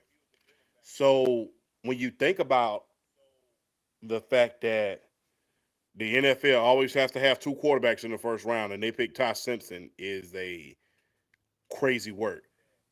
Throughout the season, he did not impress me. He laid that big goose egg. He laid an egg in that Oklahoma game against your Oklahoma Sooners at Tuscaloosa. You remember how shocked we all were after we watched that game. He was a non-factor in the Indiana game in the college football playoffs, and he got smoked in the SEC championship by my Georgia Bulldogs. They smoked him. There was nothing that he did that stated 13th overall pick. Now I will say this: he's a real project, but lucky for him, he's not going to have to play for at least 2 to 3 years, if he's lucky, and he has a quarterback whisperer in the form of Sean McVay. He made, McVay. yeah, Sean McVay helped Jared Goff become an MVP candidate, turned Matthew Stafford into a Super Bowl champion and an MVP. Baker Mayfield helped revive his career after he went out there. So there's a lot that he's going to be able to do for Ty Simpson. As far as him going 13th overall, I was more shocked than anything. But Les Snead, the general manager, does have connections to Alabama and Ty Simpson's family. So you have to wonder about how much that went into the fact of him being drafted 13th overall. He has connections to Alabama. He has connections to the Ty Simpson family. So you got to wonder how much that played into a factor as well. But I was definitely shocked. Lucky for him, he's not going to have to play much these next couple of years if everything goes right. And he went to a magnificent coach. But as far as what I saw with him playing Alabama, and granted, just like the Dallas Cowboys, yes, Alabama is the rival to my school, the Georgia Bulldogs. They are a rival. But I watch them because guess what? You have to watch what the enemy is doing. So when your team plays them, you know exactly what to expect. So with that being said, I watched Ty Simpson all year. And there was never a time when any analyst, there was never a time when Mel Kiper, the only person that I ever heard speak about Ty Simpson in a glowing manner was Dan Orlowski. Dan Orlovsky. And it wasn't How until much do you think Dan Orlovsky got paid for hyping up Ty Simpson? Because remember, a few weeks ago, champ, he was on Pat McAfee's show and he claimed that Ty Simpson is the better quarterback prospect than Fernando Mendoza. He even claimed that Fernando Mendoza didn't even play in the big games. And look, with the Rams taking him with the 13th overall pick, doesn't that tell you a lot about the fact that they're not sold with Stetson Bennett, your Georgia Bulldogs brother? Now remember, they brought in Stetson Bennett late into the 2023 NFL draft. I think day three at that time. I think he was like a fifth or a sixth round pick. Remember, Stetson Bennett had to step away from the Rams because he had substance abuse issues, and God bless him. Hope he's doing okay. But my thing is, champ, you could have gotten him day two or day three in the draft. You drafted him that high when there were other needs you could have looked at for the Rams. You could have addressed. yep. But And Lemon was right 13th there. overall? Lemon was Yeah, right there. 13th overall? Yeah. So that tells me, champ, he's in a, I think he's in 9 points. He's going to sit for a couple of years behind Matthew Stafford. It's Matt Yep. Stafford's job to lose. Okay? Matt Stafford is fresh off from winning the league MVP. He's going to be with Sean McVay. So if I'm Ty Simpson, all I have to do is sit and learn as much as I can. But the concern is, champ, during that game against Indiana, the a crack rib, if I'm not mistaken, champ. He played with a crack rib and couldn't even finish the rest of that game. Not only that, the significant weight loss that he had during that season. So you took him that high in the draft, knowing that there wasn't that much, knowing there wasn't really that much hype around him and his durability issues. I gotta say, champ, Dan Orlowski. No one hyped Ty Simpson way more than Dan Orlowski. And again, it's media. I think it has I think media plays a substantial role in this because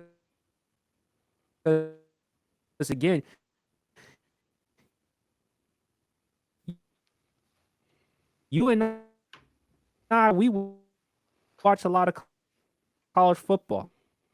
I know you do for a fact. When you see like 13th overall. No, there was never a point throughout this season where if you would have told me he would have got some, there, people was talking about him going into the second round, maybe even the third. And to your point, media had to play a big role, as well as Les Snead's relationship reportedly to Ty Simpson's father, because he has connections to his family. So I just got to be real. There was nothing that I looked at and said, "Hey, this is 13th overall pick." Had he not gone anywhere else outside of LA, I would say he would be a bust. But I don't really think that, regardless of his body language, that being Sean McVay during the press conference, that he's going to allow that young man to fail. But there's a lot of questions with this because nobody, I mean nobody, was talking about Ty Simpson prior to Dan Orlovsky. So you got to ask yourself, did he know something that we don't? And what's this? And look, what's this a nepotism? Because when a general manager has a relationship to your father, hey, anything Nepotism. happens. But again, but again, you've often said, "Hey, look, it's happened before." And again, we don't mind nepotism as long as it pans out. Yes, But Dan Orlowski, champ, I think he played a huge, substantial role for riding the Ty Simpson bandwagon. No one was a bigger supporter of Ty Simpson than Dan Orlowski. And I think because of the things Dan Orlowski said on social media, going on Pat McAfee show, on First Take, claiming that he was better than Fernando Mendoza, and the fact, to your point, that Les Snead has connections with Ty Simpson's family and Alabama, I think that played a huge role as well. But I do like it for Ty Simpson because, again, that is a place. If you're a quarterback, it's an ideal situation for you to succeed. Because exactly. remember, Chad, we mentioned with Anthony Richardson. Ironically, we don't even know what's going to happen with Anthony Richardson. I mean, it's still amazing. It's still amazing to me that he can't even find an NFL team, and that's a damn shame because again, he was drafted with the fourth overall pick, if I'm not mistaken, in that 2023 draft. I know that Bryce Young and C.J. Stroud were the two quarterbacks selected ahead of him, but the fact that he's struggling to find an NFL job at this point, psh, but Nasty. again, that just tells you how you handle the situation. Dallas made a mistake by rushing. They made a huge mistake by rushing Anthony Richardson. But with Ty Simpson, just sit and learn as much as you can with the offense. That's all you can do. Oh, and by the way, speaking of which, speaking of QB's champ, the Cardinals they drafted Carson Beck. Yes, So indeed. I think yes, it's a scheme fit, champ. Because again, who's their current quarterback? Jacoby Brissett.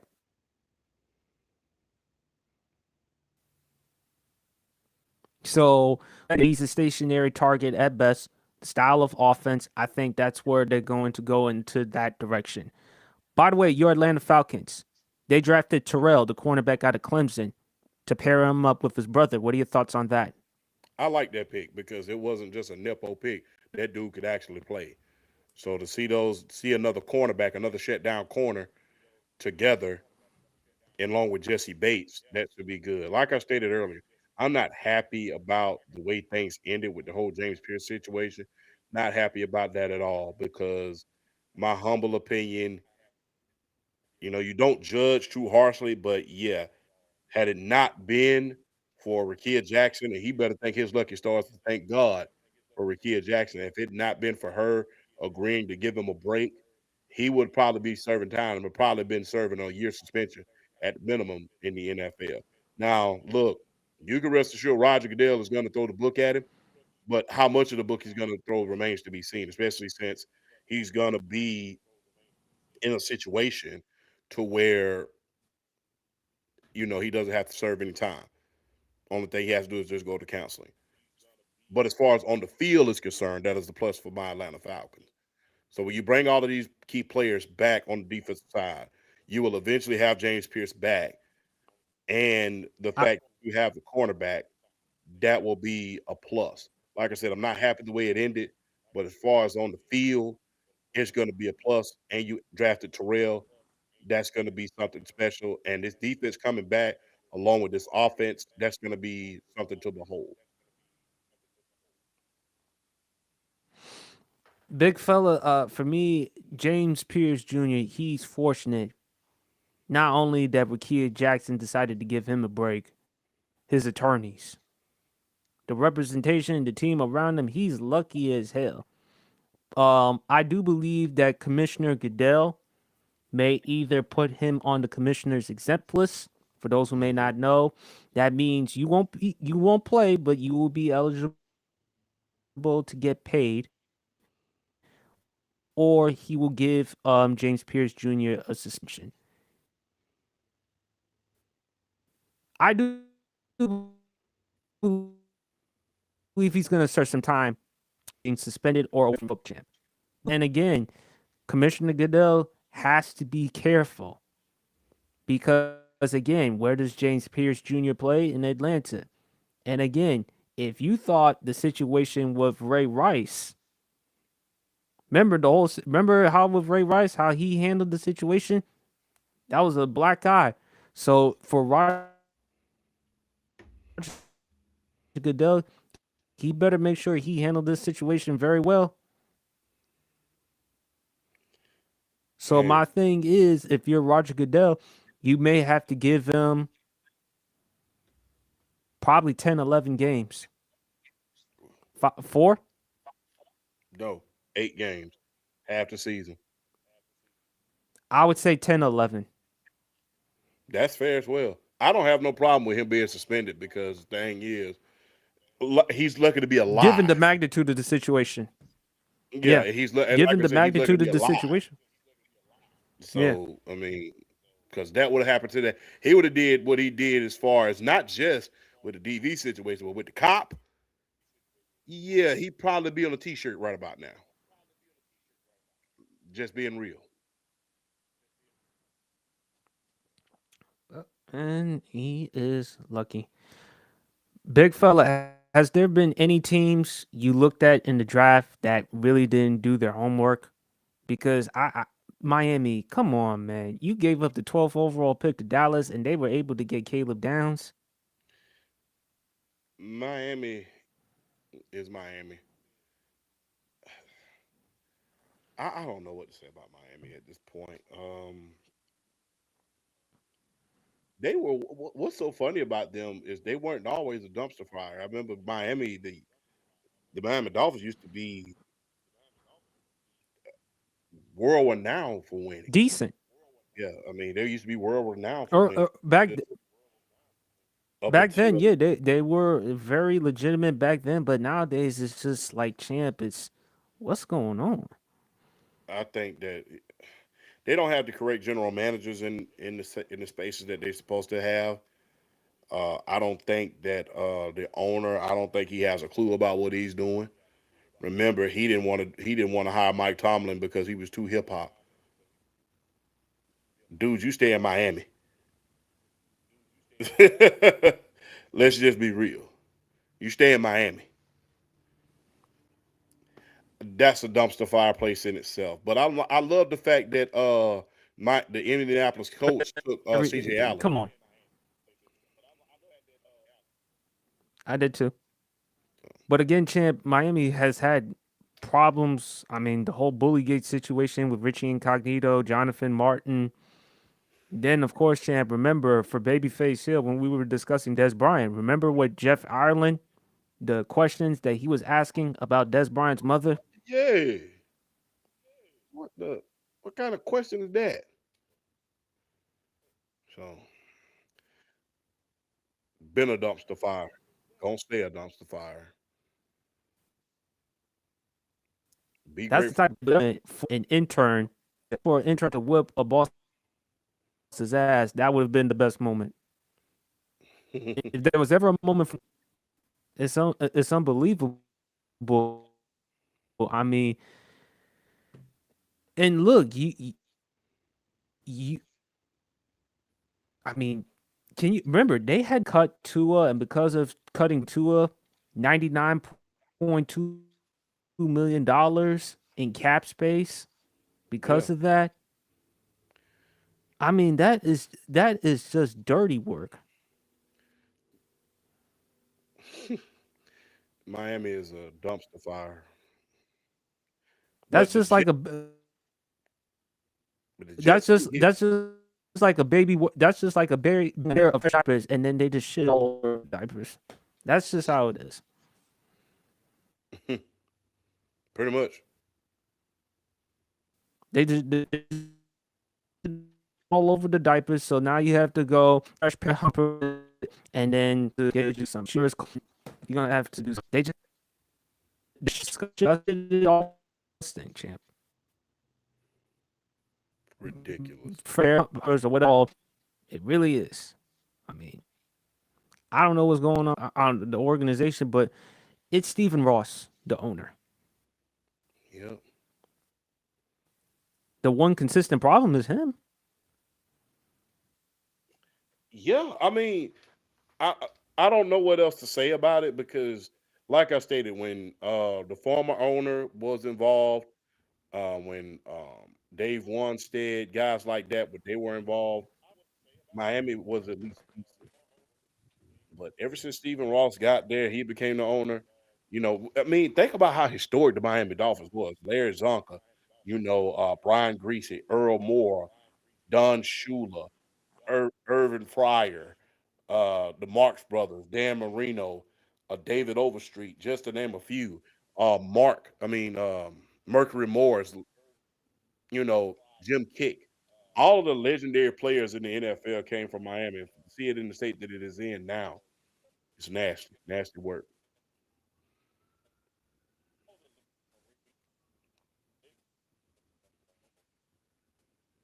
Very nasty work. Knows my mind's gonna have to get this shit together. No, it's really unfortunate for the Miami fans because again the Hurricanes are now back to being Hurricanes. The fresh off from the national championship appearance.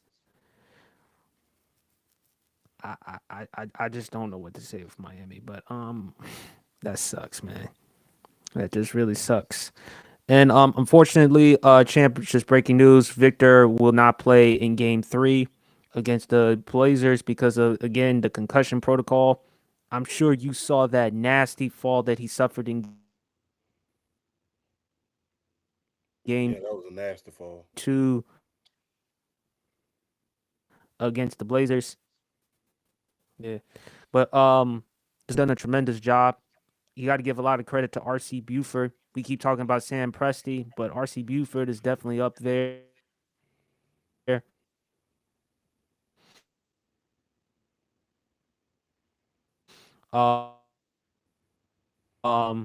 Calvin Johnson, him involved with the organization not only as a coach but also as the executive. Hmm.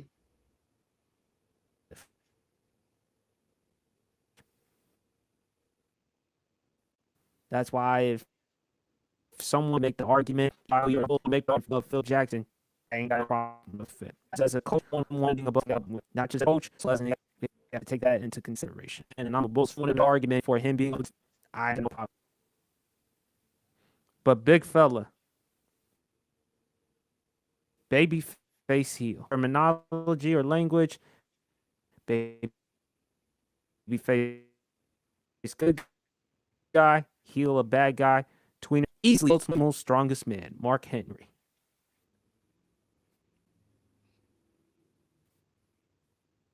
Babyface. Mark Henry has to be a babyface.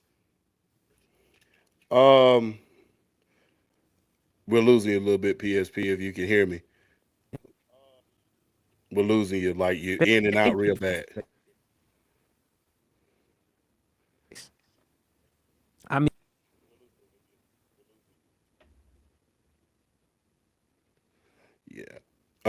Yeah, Mark Henry, easy baby face, especially when you think about his character, when you think about how he's not afraid to be emotional, he's not afraid to bare his soul.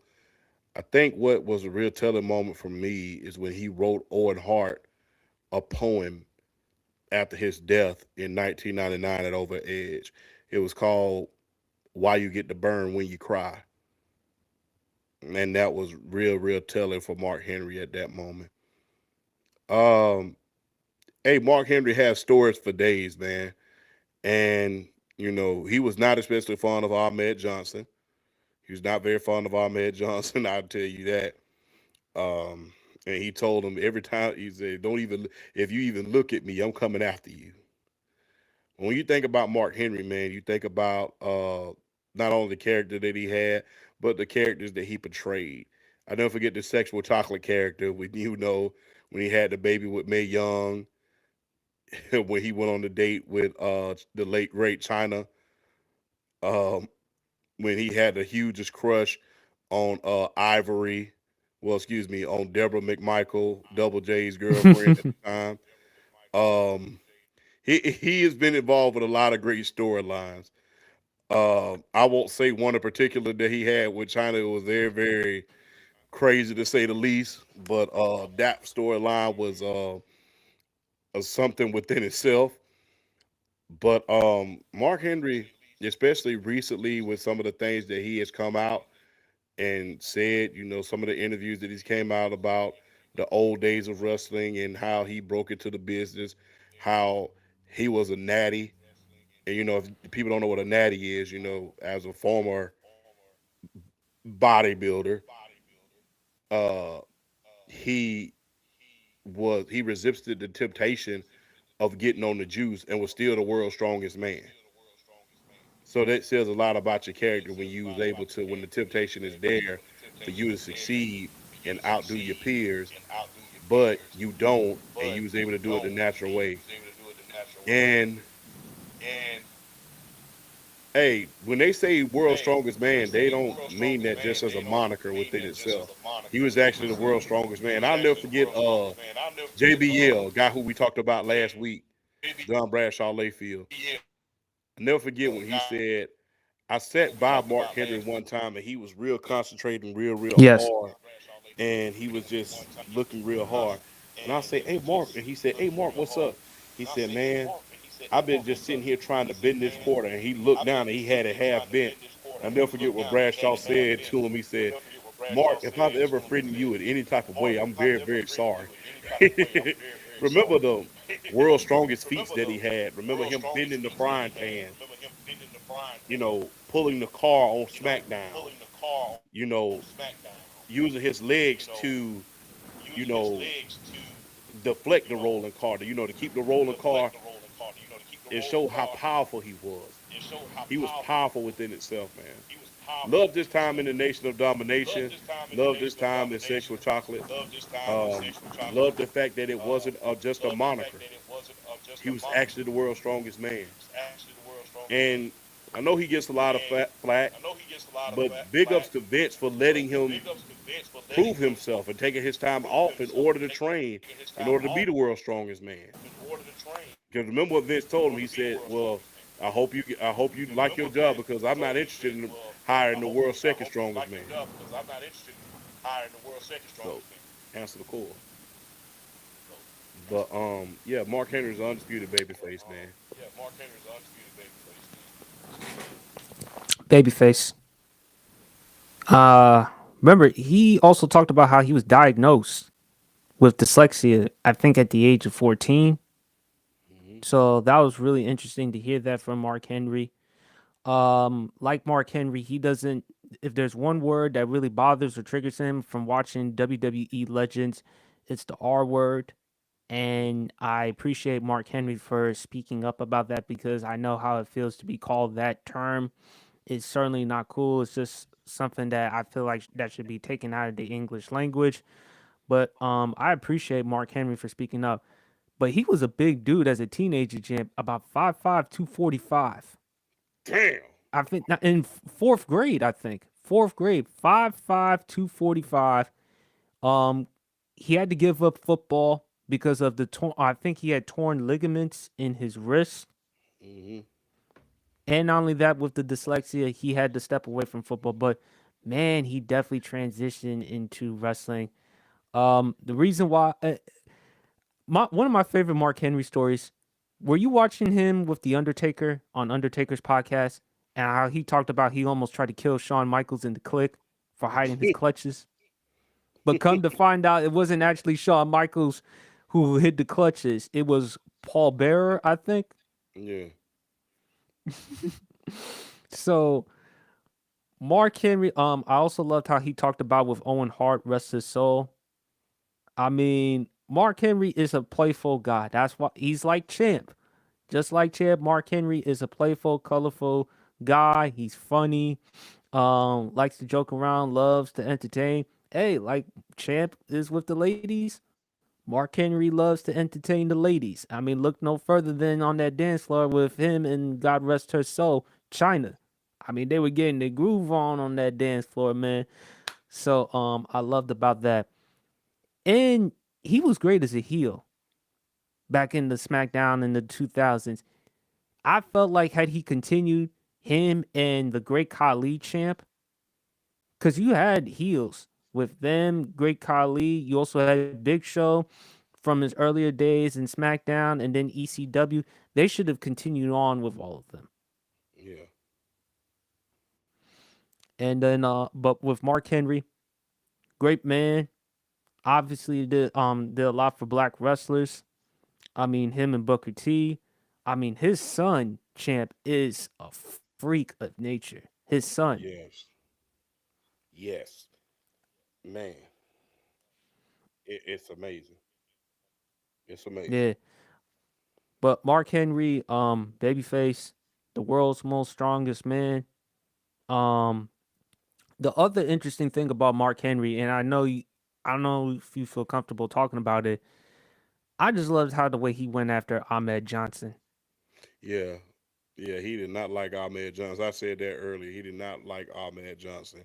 But luckily, for them, Ron Simmons, um, Yes, they made they've amends reconciled. I now. think. They Yeah, reconciled, they've reconciled. and thank God, because it wasn't just Mark Henry. D'Lo Brown did not like Ahmed Johnson, and Well, not a lot of people like Ahmed Johnson at the time because he was too reckless of a wrestler. Didn't want to learn. Didn't want to put in the work. Not only that, he made racist claims, one of them particularly against Stone Cold Steve Austin, to yeah, which Stone Cold Steve Austin denied, and even Mark Henry came to Steve's defense. exactly. Um, he was the ultimate. He was another guy. In my humble opinion, I was an Ahmed Johnson fan as a child, but when you grow up and you start looking at different stuff, he was kind of like how the Ultimate Warrior was. God rest That's his I was going to use that point. He's kind of like with Ultimate Warrior, Warrior, how he was reckless in the ring, how he didn't want to learn, how he felt like he was better than everyone else. and Vince kind of pushed him to the moon. So And Vince pushed him to the moon. He was Intercontinental Champion. He was the Kuwait. I'll never forget. He had the World Tour at Kuwait. He was the Kuwait champion. When he rode there, he was pushed to the moon. I'll never forget. People thought it was he was supposed to headline one of the pay-per-views with the Undertaker before he got hurt. That's how much he was pushed. He was pushed he was over as hell. He was over as hell. So yeah, it's unfortunate. Wasted opportunity, wasted potential, and unfortunately, you can't be difficult. And if you're gonna be difficult, you have to have the Shawn Michaels talent in order to get over it. Unfortunately, he didn't have the Shawn Michaels talent in order for him to overcome it. And that was the main reason why well, Shawn Michaels was able to overcome a lot of things, because he was so talented. well, Unfortunately, Ahmed yeah, Johnson that's was. a yeah. Speaking of Shawn Michaels, to your point, champ, we've talked about Shawn Michaels, like Undertaker, who was no fan of Shawn Michaels back in the '90s. He's often said, if Shawn was on fire, I wouldn't piss on him to set the fire out. And I don't know if I showed you the clip or the short, but when Sean came back from his retirement in 2002 and how Sean was a born again Christian, Mark Henry talked about it on the podcast. How Sean pulled him aside and said, "Hey, can we talk?" And it was basically Sean giving Mark Henry his flowers and his credit that he felt like he should have deserved much more. So I'm kind of actually glad that those two have actually reconciled. But yeah, Mark Henry, great guy. He's the Shaq of the WWE. In terms of personality, not as big in terms of brand, but Yeah. in terms of funny, laughable, joking around, loves to entertain people. That's Mark Henry. Yes, indeed. So I say babyface, and again, man, he's loyal. I like listening to him talk, but man, I love the story when he talked about how he wanted to get after the Click for hiding his clutches, but come to find out it was actually Paul Bear. That was a real funny one. So that that, that was a real funny one. But yeah, Mark Henry, no doubt about it, babyface. Baron Davis, Babyface for me personally, especially when you consider all the bull jive that he had to put up with when the he was, Clippers, especially yes, when he was before his time in saying stuff like that about warning the NBA about Donald Sterling. You know, he used to call him the B word, him and his wife, and stuff like that. Used to say derogatory things about him in the media, and that was just, and people, thought he was exaggerating, but he wasn't. And and his and his speech was pretty much verified after Donald Sterling got caught on tape on the Vince Steviano tape. Not only that, I love the We Believe Golden State Warriors, remember and the I don't. year when they eliminated the Dallas Mavericks in the first round, and that was the year when they had the number one seed and Dirk won the MVP. Yeah, I think if I'm not mistaken, that's the only MVP that lost in the first round. I think going back to what since Jokic during the 2021 season. yes. So, man, that was a. I love the We Believe Golden State Warriors, and I'm glad that as the Golden State Warriors started winning championships, that those teams back in the We Believe Golden State Warriors and the Run TMC Golden State Warriors. I'm glad those teams were revisited. And I hate that Barry Davis became a meme because of that, that curl that he had in his head, that little beard curl that he had. I hate that he became a meme, but if you really want me to be honest, he was a baby face. He meant a lot during his time. He was ahead of his time with speaking out against Donald Sterling. He was part of one of the most, historic teams in history. I don't know who gets.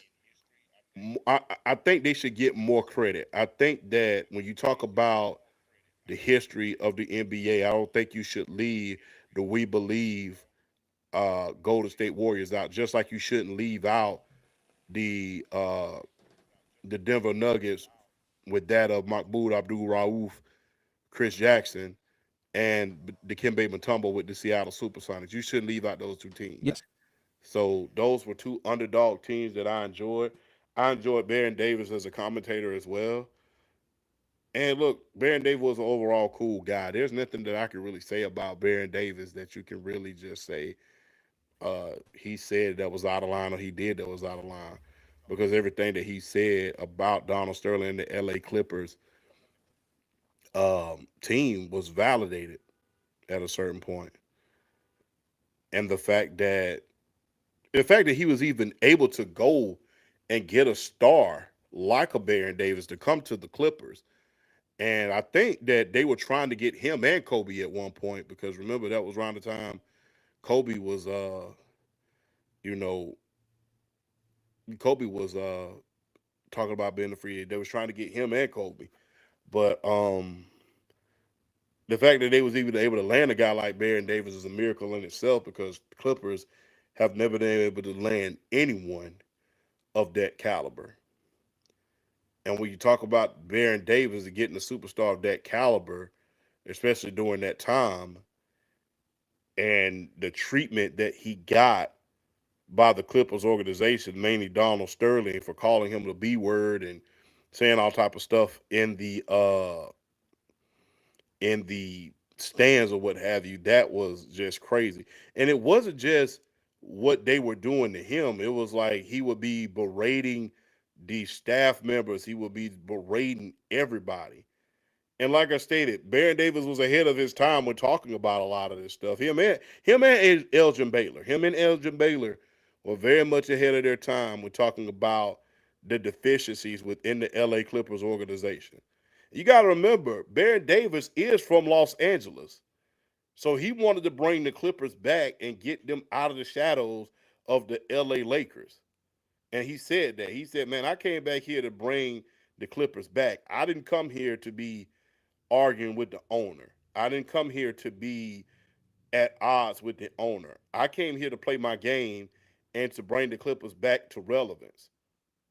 So the fact that he wasn't even allowed to do that and had to deal with a loser owner like Donald Sterling, who couldn't tie his shoes as an owner, is crazy.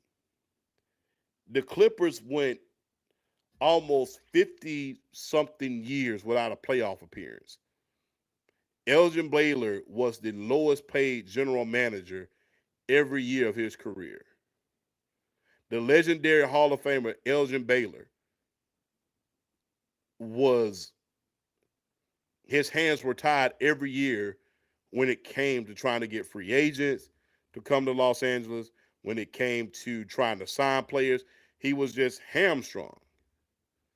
When it came to Donald Sterling, he was essentially the Hugh Culverhouse of the NBA. He was basically the Hugh Culverhouse of the NBA. And had it not been for his antics in Los Angeles, I think that the Clippers during the Lob City days, they had a team for the ages. They had Matt Barnes, they had DeAndre Jordan, they had Blake Griffin, JJ Redick, Austin Rivers, Chris Paul, CP3. They had the tools to go to an NBA Finals, but because of all of those distractions, they was not able to go because of that one distraction. It just took over everything, and that just had a domino effect because Doc Rivers, although he took over as a general manager, he was a better head coach than he was a general manager. So that domino effect just took everything down along with it. Now, but thankfully now the Clippers have a good owner, a better owner. They wasn't able to get what they wanted as far as a championship with Paul George and Kawhi Leonard. They stated that they were supposed to be the new Jordan and Pippen of this age, but they wasn't able to get that done, and they wasn't able to overtake the Lakers. But in credit to the new owner, Steve Ballmer, who was an advocate at first of keeping the Seattle Supersonics in Seattle. He was willing to give $100 million in order to keep the Seattle Supersonics in Seattle. He has built up a better franchise for that Los Angeles Clippers organization and built one of the greatest stadiums, arguably in the world. But as far as going back to Baron Davis, he was ahead of his time, telling us about Donald Sterling and his antics. So I have to put him as an undisputed babyface. I agree with you, big fella. I mean, he was well aware. He knew what Donald Sterling was behind the scenes until the whole thing, as you mentioned, with Reed Stiviano. And again, Stephen A. Smith, he mentioned, and it's shocking because Stephen A. Smith, as a reporter, Baron Davis even approached him and asked him, "Are you aware of his history? Do you know some of the things he said?" And Stephen A. claimed that he had no clue. So that tells you that Baron Davis was ahead of his game. But do you remember that dunk in the playoffs, champ in 2007 during the time of Golden State when Mike Tirico called it? I think it was the dunk on Andrew Kirilenko. Yeah, I remember that dunk. It was a good dunk too. It was good though. But Baron Davis, man, heck of a player, undisputed babyface. Last one for babyface heel. Got an interesting one for babyface heel. Regarding that one. Will Smith. Babyface, babyface. Get the hell away from that damn succubus of a woman, uh, Jada Pinkett, because that man, I get the hell away from her with the quickness. There's been a lot of reports coming out about him as of lately. I've never seen a person that was more jealous of their spouse than her. And I remember It's one time, very obvious she's jealous. it's like you're jealous because, and you will not let the ghost of the late great Tupac Shakur pass. Like, let that man rest. That dude was not even in your face like that when he was alive. Y'all knew each other, but let it go. You got the kids writing letters to Tupac and all of this nonsense. Crazy. Undisputed Not to babyface mention the champ. entanglement. Yeah, it is what it is. But, I have a lot of opinions about that, but I keep my opinions about that. I keep this strictly a rated G show. If we was on the uncensored show, there's probably be another matter. But as far as that is We're concerned, already past rated G. We already said far worse things on this show. yeah, we have, but I'm gonna keep my opinion about that to myself because that I believe if the shoe was on the other foot and Will Smith had done something like that, as far as hanging out with one of Willow Smith's Oh, uh, homegirls or friends, he would have been called everything but the child of God. And that's just not my opinion. That's a fact. And we would have been and not just by women. He would have been no, called out by men as well. that's the undeniable truth. Yeah, he would have been called out by men as well. Yeah. But Will Smith, undisputed babyface, first ever crossover star, crossed over into Hollywood, went from being one of the biggest rap stars to the biggest TV stars. They're the biggest movie stars. Like TK Kirkland say, shout out to TK Kirkland, by the way, OG TK Kirkland. Uh, Shout out. hey, theaters used to have to move, other studios used to have to move movies when Will Smith movies used to come out. They used to have to move movies. That's how box office that Will Smith was. And I've never seen Will Smith play in a bad movie. I've never seen a bad movie that Will Smith played in. You think about Man in Black, good Wild movie. Wild Man in Black, West. Wild Wild West. I like Wild Wild West. You know, I never forget the McDonald's meal when it I came thought to the Wild Wild West.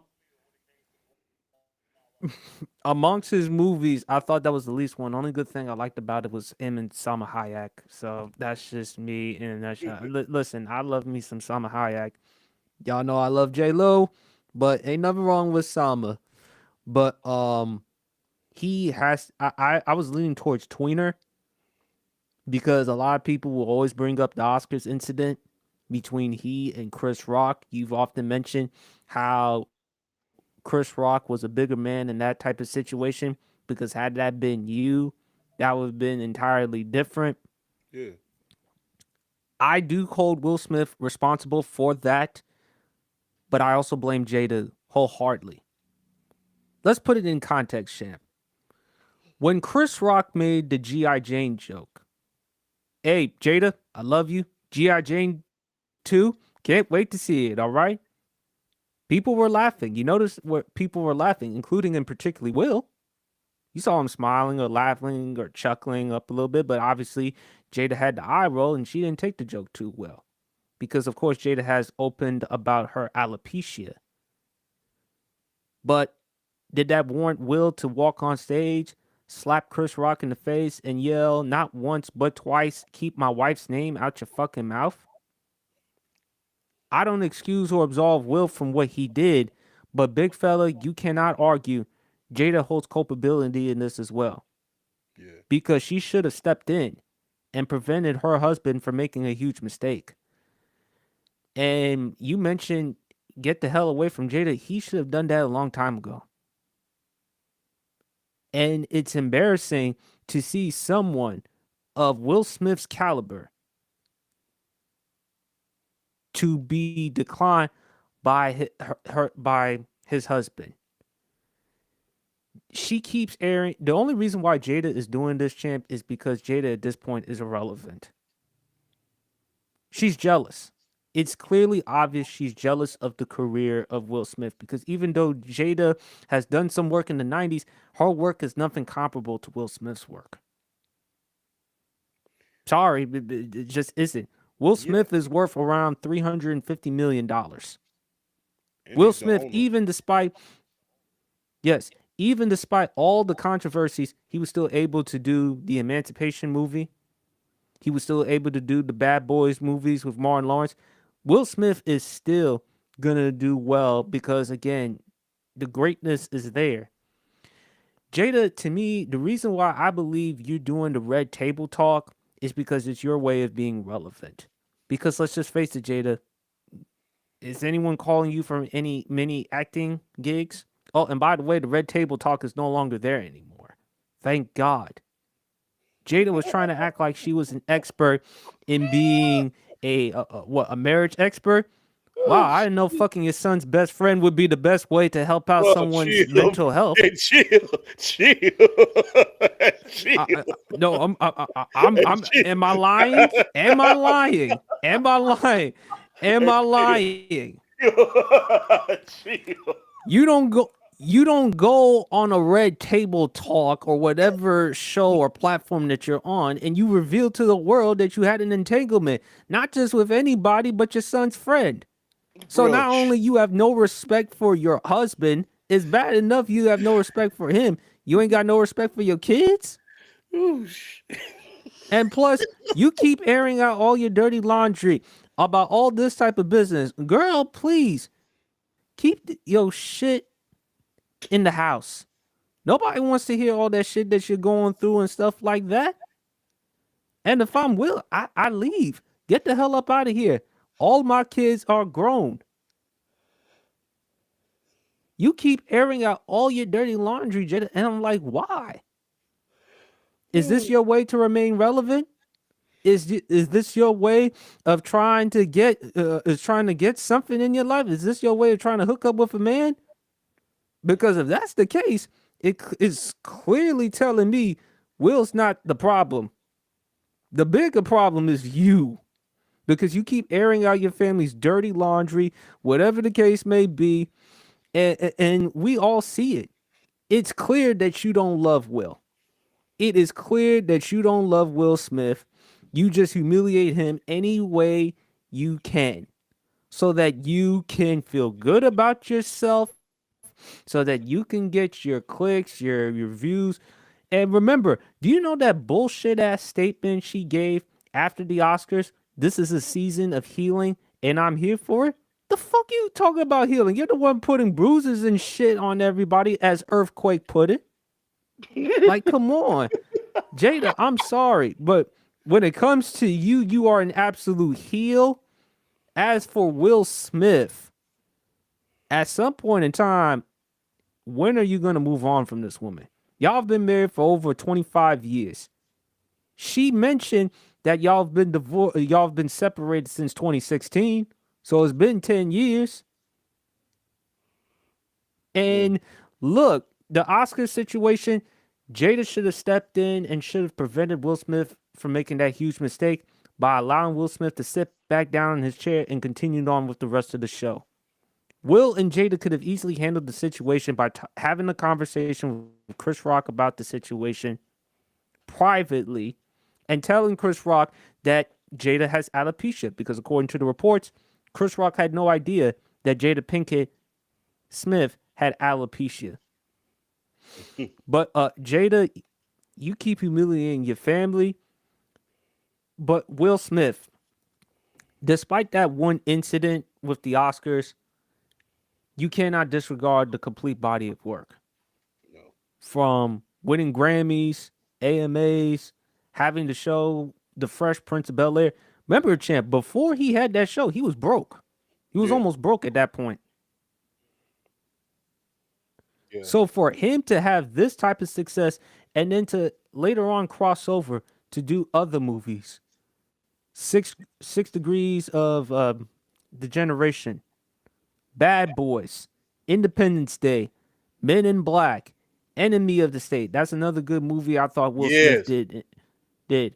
And then yeah, I Robot, Ali, Bad Boys 2. You know, another good movie that he did starring Jaden, The Pursuit of Happiness. That was another great movie that I loved. I Am Legend, 7 Pounds. Will Smith's body of work speaks for itself. He's still one of the greatest actors to have stepped in Hollywood. I still would label him a babyface. I think people give him a bad rep because, back then he was labeled soft compared to all the other rappers. But last time I checked, as you mentioned, Jim, he's from West Philadelphia. Yeah. Yeah. It ain't where you. But he's an absolute babyface on his body of work. But man, please, you gotta dump that woman. You gotta dump her because the more I hear Jada Pinkett Smith talk, and again, what do you expect Jada to say all this stuff? You knew by airing out your shit, everyone's gonna talk about it. And she comes off as so smug and condescending and acts like she knows better than everybody else. Remember, champ, Aisha Curry was on her podcast. Yeah.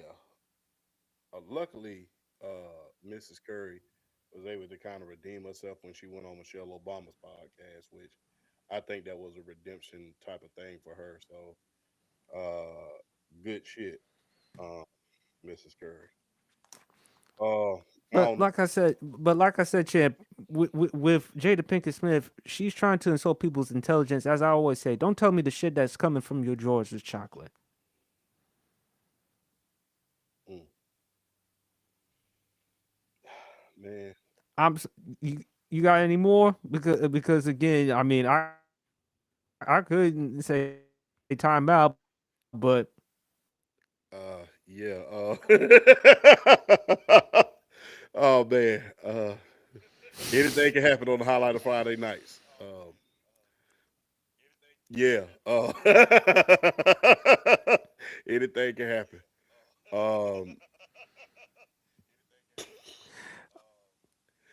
look, I think it's another thing to point out is this: Will Smith is not only he's one of the owners of the new WNBA team that's going to be in Philadelphia, and he's a which minority. I sent you about.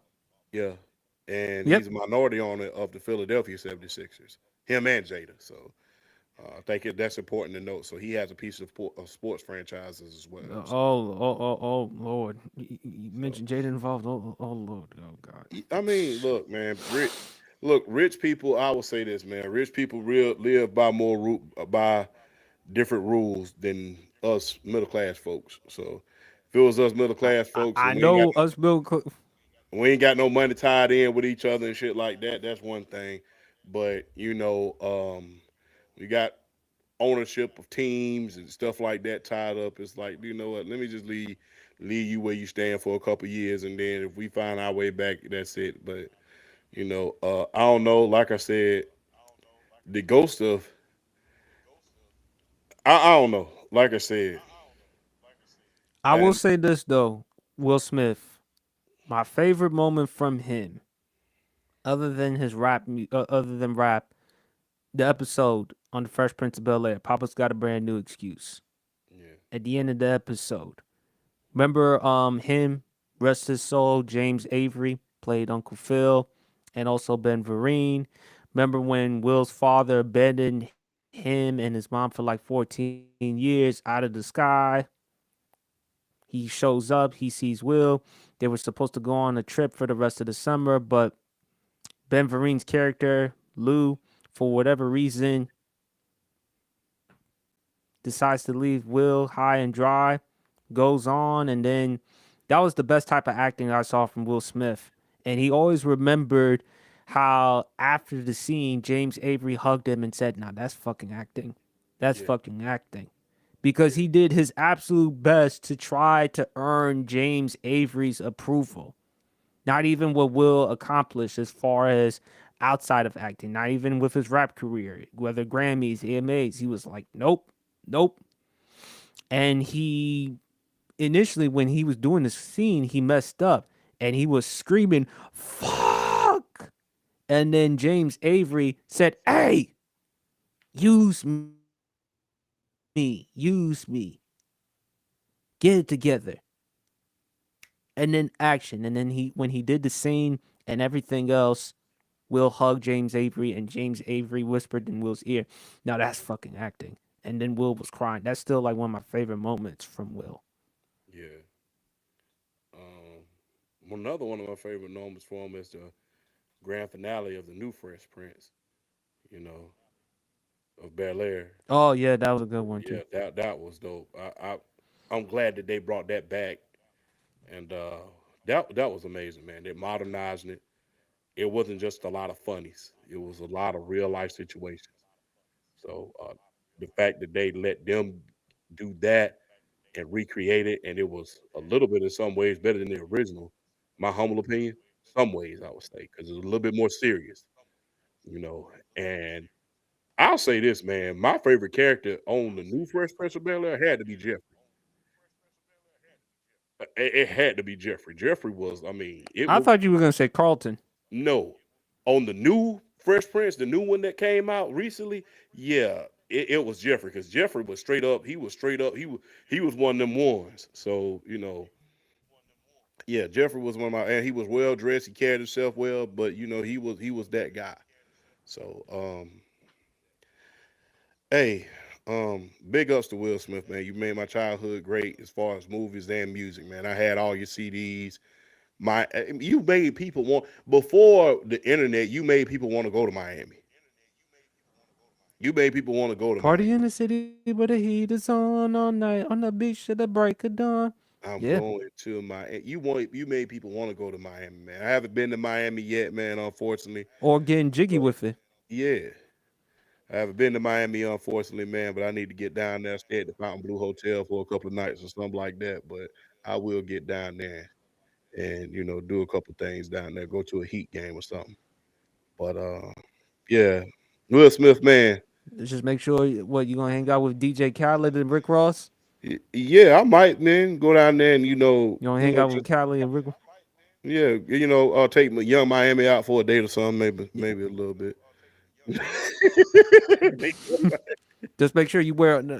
Just make sure you wear them all white because you know how Miami is. They wear all white Yeah, usually come around that time, man. But who knows? You may see Asia Wilson there supporting Bam. yeah.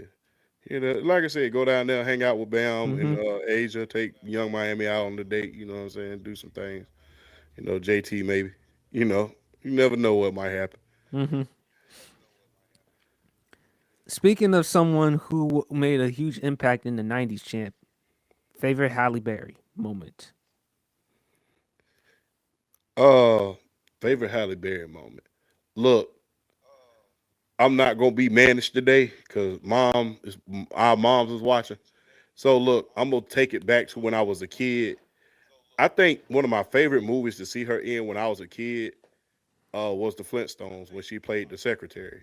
I think that was a very that was very good acting on her part, and I used to watch that damn movie every single night. To be honest with you, because at one point I didn't have cable. The cable, I didn't have cable. Cable was not a big thing back then growing up. So when you kind of going from one house to another, it wasn't that we were poor. It's just like you might move from a place, and sometimes you don't have cable when you about to move, and you still got another like a month before you get ready to move out of this house. So you didn't have cable. So when I didn't have cable, and I had to move to another house, guess what? I watched the Flintstones. So seeing her in the Flintstones, which is one of my favorite cartoons growing up, I love seeing that. Uh, I love seeing that. seeing her in Boomerang, Seeing her in that was good. Boomerang, Revolutionizing the short hair, the pixie cut, that was good. that was Um, revolutionizing the short hair, the picture cut. That was good. Um, seeing her on the VMAs on the red carpet, that was Seeing great. her on the VMAs on the red carpet. Yeah.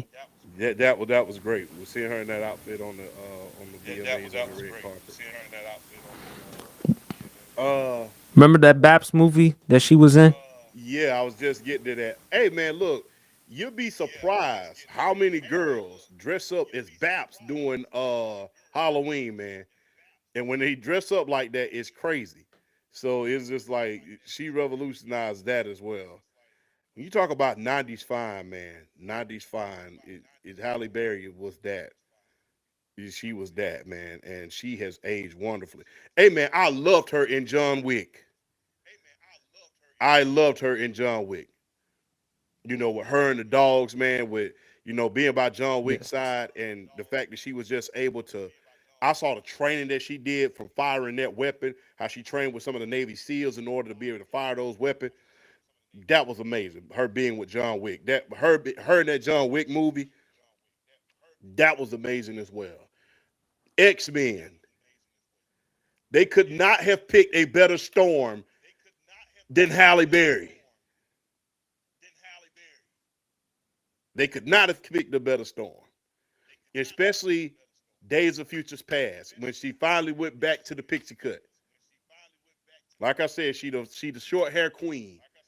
Every time I think of a woman with short hair, I think about two women. I think about her and Nia Long.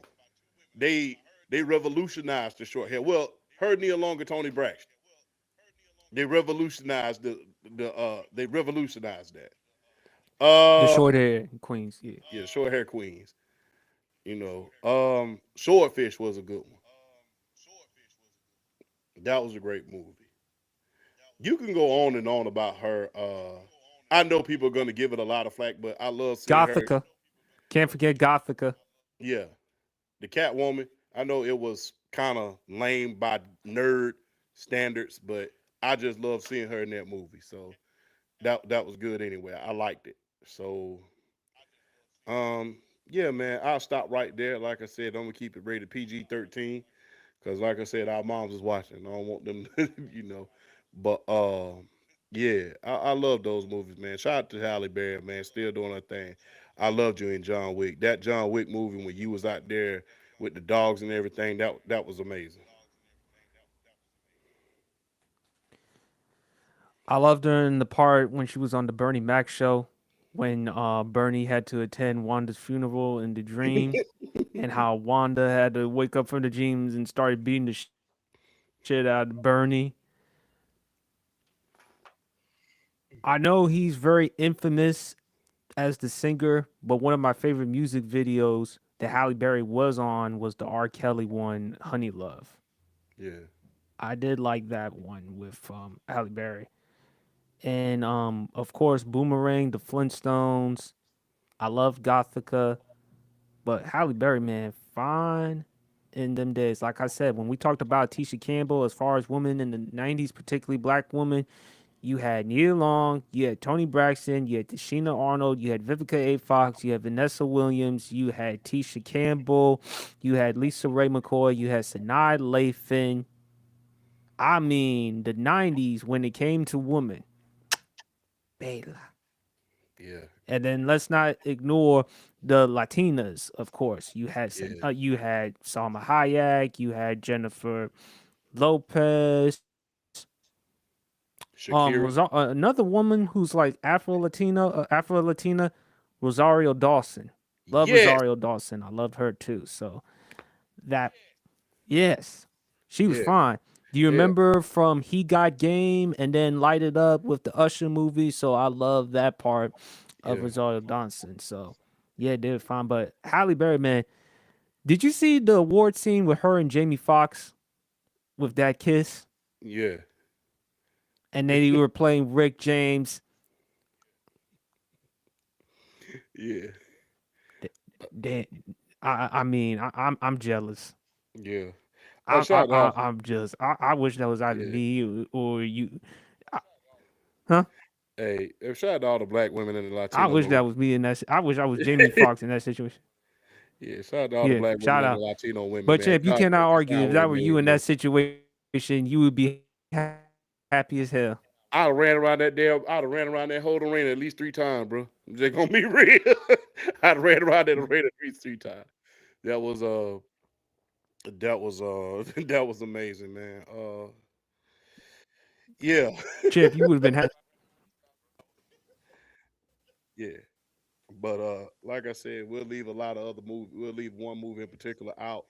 Like I said, my mom's gonna be watching this, so I won't, But yeah, man. Shout out to all the black women and Latino women, man, Listen, because it's time listen. we made If y'all. your mom's is gonna complain to you, just tell her, look, this is all sports PSP, Yeah, and look, sports PSP is gonna be 100%. This is just who he is. I'm gonna tell them, look, this is just my way of entertaining the audience as well as being my 100% self. So but yeah, if that Mama monster. Champ has a problem, just tell her, hey, put it on me. Yeah, that monsters ball scene was for the F. It definitely edged in my mind. That was a. Plus, I was a teenager when that movie came out, so you could just imagine. But man, that was But good though. yeah, that was a scene One for the last one ages. before we one last one before we wrap up the show. Very underrated R&B singer, the great Donnell Jones from Chicago. There's a quarter past three. What's it gonna be? Shorty got her eyes on me. You should have known. Um, I loved how they sampled the song from Junior Mafia's "The Players Anthem" track. All, of course, you know what's up. Featuring Rest Her Soul, Lisa Left Eye Lopez. Put Me Down. I mean, Donnell Jones, man. I mean, in the '90s, didn't get enough credit, but he had some banger. He had some nice songs, smooth songs, beautiful voice. Um, what's your favorite tracks from him, big fella? Look, I know it wasn't his song, but they couldn't have got a better R&B singer than Darnell Jones to sing "It's So Hard." And it's so With hard. Big Pun, rest of the Just wanna be like they couldn't have got a better guy in order song. to voice that part. That was amazing, man. Because I mean, and he had that swag to him as well, man. He had that, that real. He was real suave, but he was real mafia-ish. If you really want me to be honest with you, and where I want to be is real good too, man. That song explains a lot and tells a lot of a good story. Usually, you hear about a lot of negative.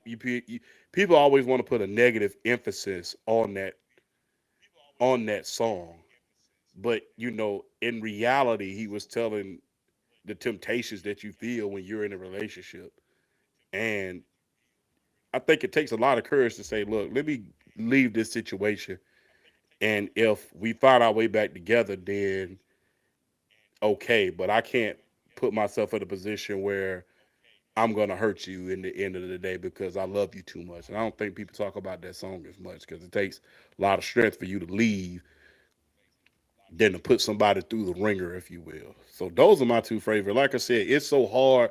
I know that's not his song, but every time I think about that song, I think about Donnell Jones as that was one hell of a song, man. That was a I good hope, one, especially with the chorus. Yeah, yeah. Um, Yeah, man. You know what's up? That was good, man. That was a good one too. But those are the three that really stand out. I know there's more, but when I think about Donald Jones, I think where I want to be. I think it's so hard, and I think about what's up. And oh yeah, when you're gonna put me down? When you're gonna put me when you gonna put down? me down, So I wanna know. I gotta know. Yeah, I love that. I mean, he was good then. He was good, man. But very underrated singer. Didn't get enough credit. Didn't get enough credit where he deserves, man. But I love this work, man. But that concludes the rest of the Sports PSP podcast. Sorry, everyone, that unfortunately the show didn't go the way I kind of wanted because of some technical difficulties. But hey, we were still able to continue on with the show. Hopefully, we'll get BRF back again. Love you, brother. Thank you for everything, big fella. You got the final word, man. Uh, thank y'all. Thank y'all for paying attention. Thank y'all for bearing with us through this time of technical difficulties. Thank y'all for watching. Thank you for being supportive. Thank you for taking time out your day in order to watch the clips when PSP, myself, or BRF posts a clip. Thank y'all for everything. I just want to thank I want to thank God, and I want to thank God for every last one of y'all who are watching, everybody who support us behind the scenes, whether it be Mama PSP, my mother, Kia, the magnificent and lovely D, everybody, everybody. I mean, Ace, the Wolf Pack. Shout out to the Wolf Pack. See y'all tomorrow. Had a chance to hang out with y'all during the NFL draft.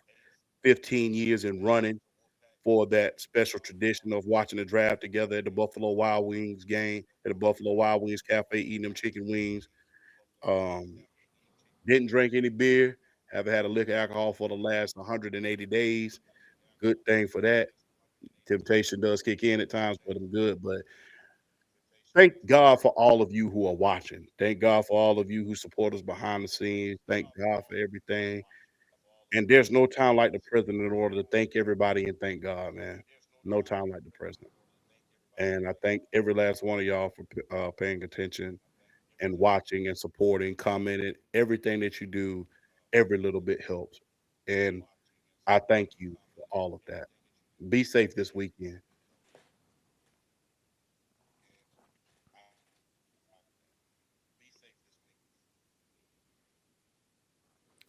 Absolutely. Couldn't have said it any better, big fella. Um, I just want to thank everyone for hopping into the Sports PSP podcast. I know it wasn't the type of show like I said I kind of wanted, but anyway, we still gonna give a show. We still gonna do everything we can to entertain and don't worry, big fella. I'm gonna see what I can do as far as adding more frames into the Wall of Fame. Hopefully, I'll try to get you an Asia Wilson poster momentarily. But I'm just blessed and grateful Yes, for indeed. where I'm at right now. Doing the podcast thing. Almost it's been almost 3 years since we've been doing the Sports PSP podcast. I know a lot of people told me since you love sports so much, since you're good with sports, you have knowledge. Why don't you do something with it? And I know for a fact I'm doing something with it. As Champ always calls me, he calls me the young, um, he calls me the young Dr. Dre or the young Tom Joyner, Yeah. Fly Jock. It's what Yeah. they called him because back in them days he would have to work at the Dallas morning radios and then he would have to fly to Chicago. That's how he got the nickname because of how hard he worked and I definitely want to get into that position with journalism, podcasting, all that stuff. I just want to say thank you to a lot of people, Champ, BRF. Um, Real quick special shout out to four beautiful women, Mama PSP. Thank you for everything that you've done for me. I may not always be the greatest son in the world, but always thank you. The beautiful Angie, who my mom works with at my mom's law firm. Thank you for everything that you do for me. Love you, sweetheart. Actually, I made a mistake. Five women. Dulce, love Dulce, who also works at my mom's law firm as well as Angie. Please go shout out to the law firm of Margaret Delator. If y'all need help, if y'all need the best type of lawyer, please go check out Mama PSP. Just want to make sure that Mama PSP gets her credit and flowers and hopefully another way to add some money into her pockets. Shout out to Jennifer Lazarus, my college professor at Montclair State University. Without her, I would not learn as much as I can without in terms of social media and broadcasting. Thank you. And of course, the beautiful and lovely D. You are like a big sister. You are like a friend to me. Thank you for everything that you've done. I love you. You're an amazing person. I know the big fella loves you as well. Thank God. If there's one thing I am happy that I did was introduce the big fella and D. So I am kind of happy with that because I love how the fact that they interacting and communicating with each other. I can honestly say I am happy to build a relationship with them too. So if there's one thing I'm truly proud of is that right there with Champion D. And also to shout out to other great women as well, of course. Kia. Shout out to you, Yes. Kia. But everyone enjoy the rest. Please go check out the WNBA preseason games. Check out some of the WNBA news. Please go check out Undisputed World Champ because because it's not just football that he covers. He covers basketball, not just men's content and women's basketball content. Please, if you're gonna drink responsible. Have a good time. If you're going to McDonald's for food, make sure that you have a bodyguard with you at all times, especially if you're a celebrity. So,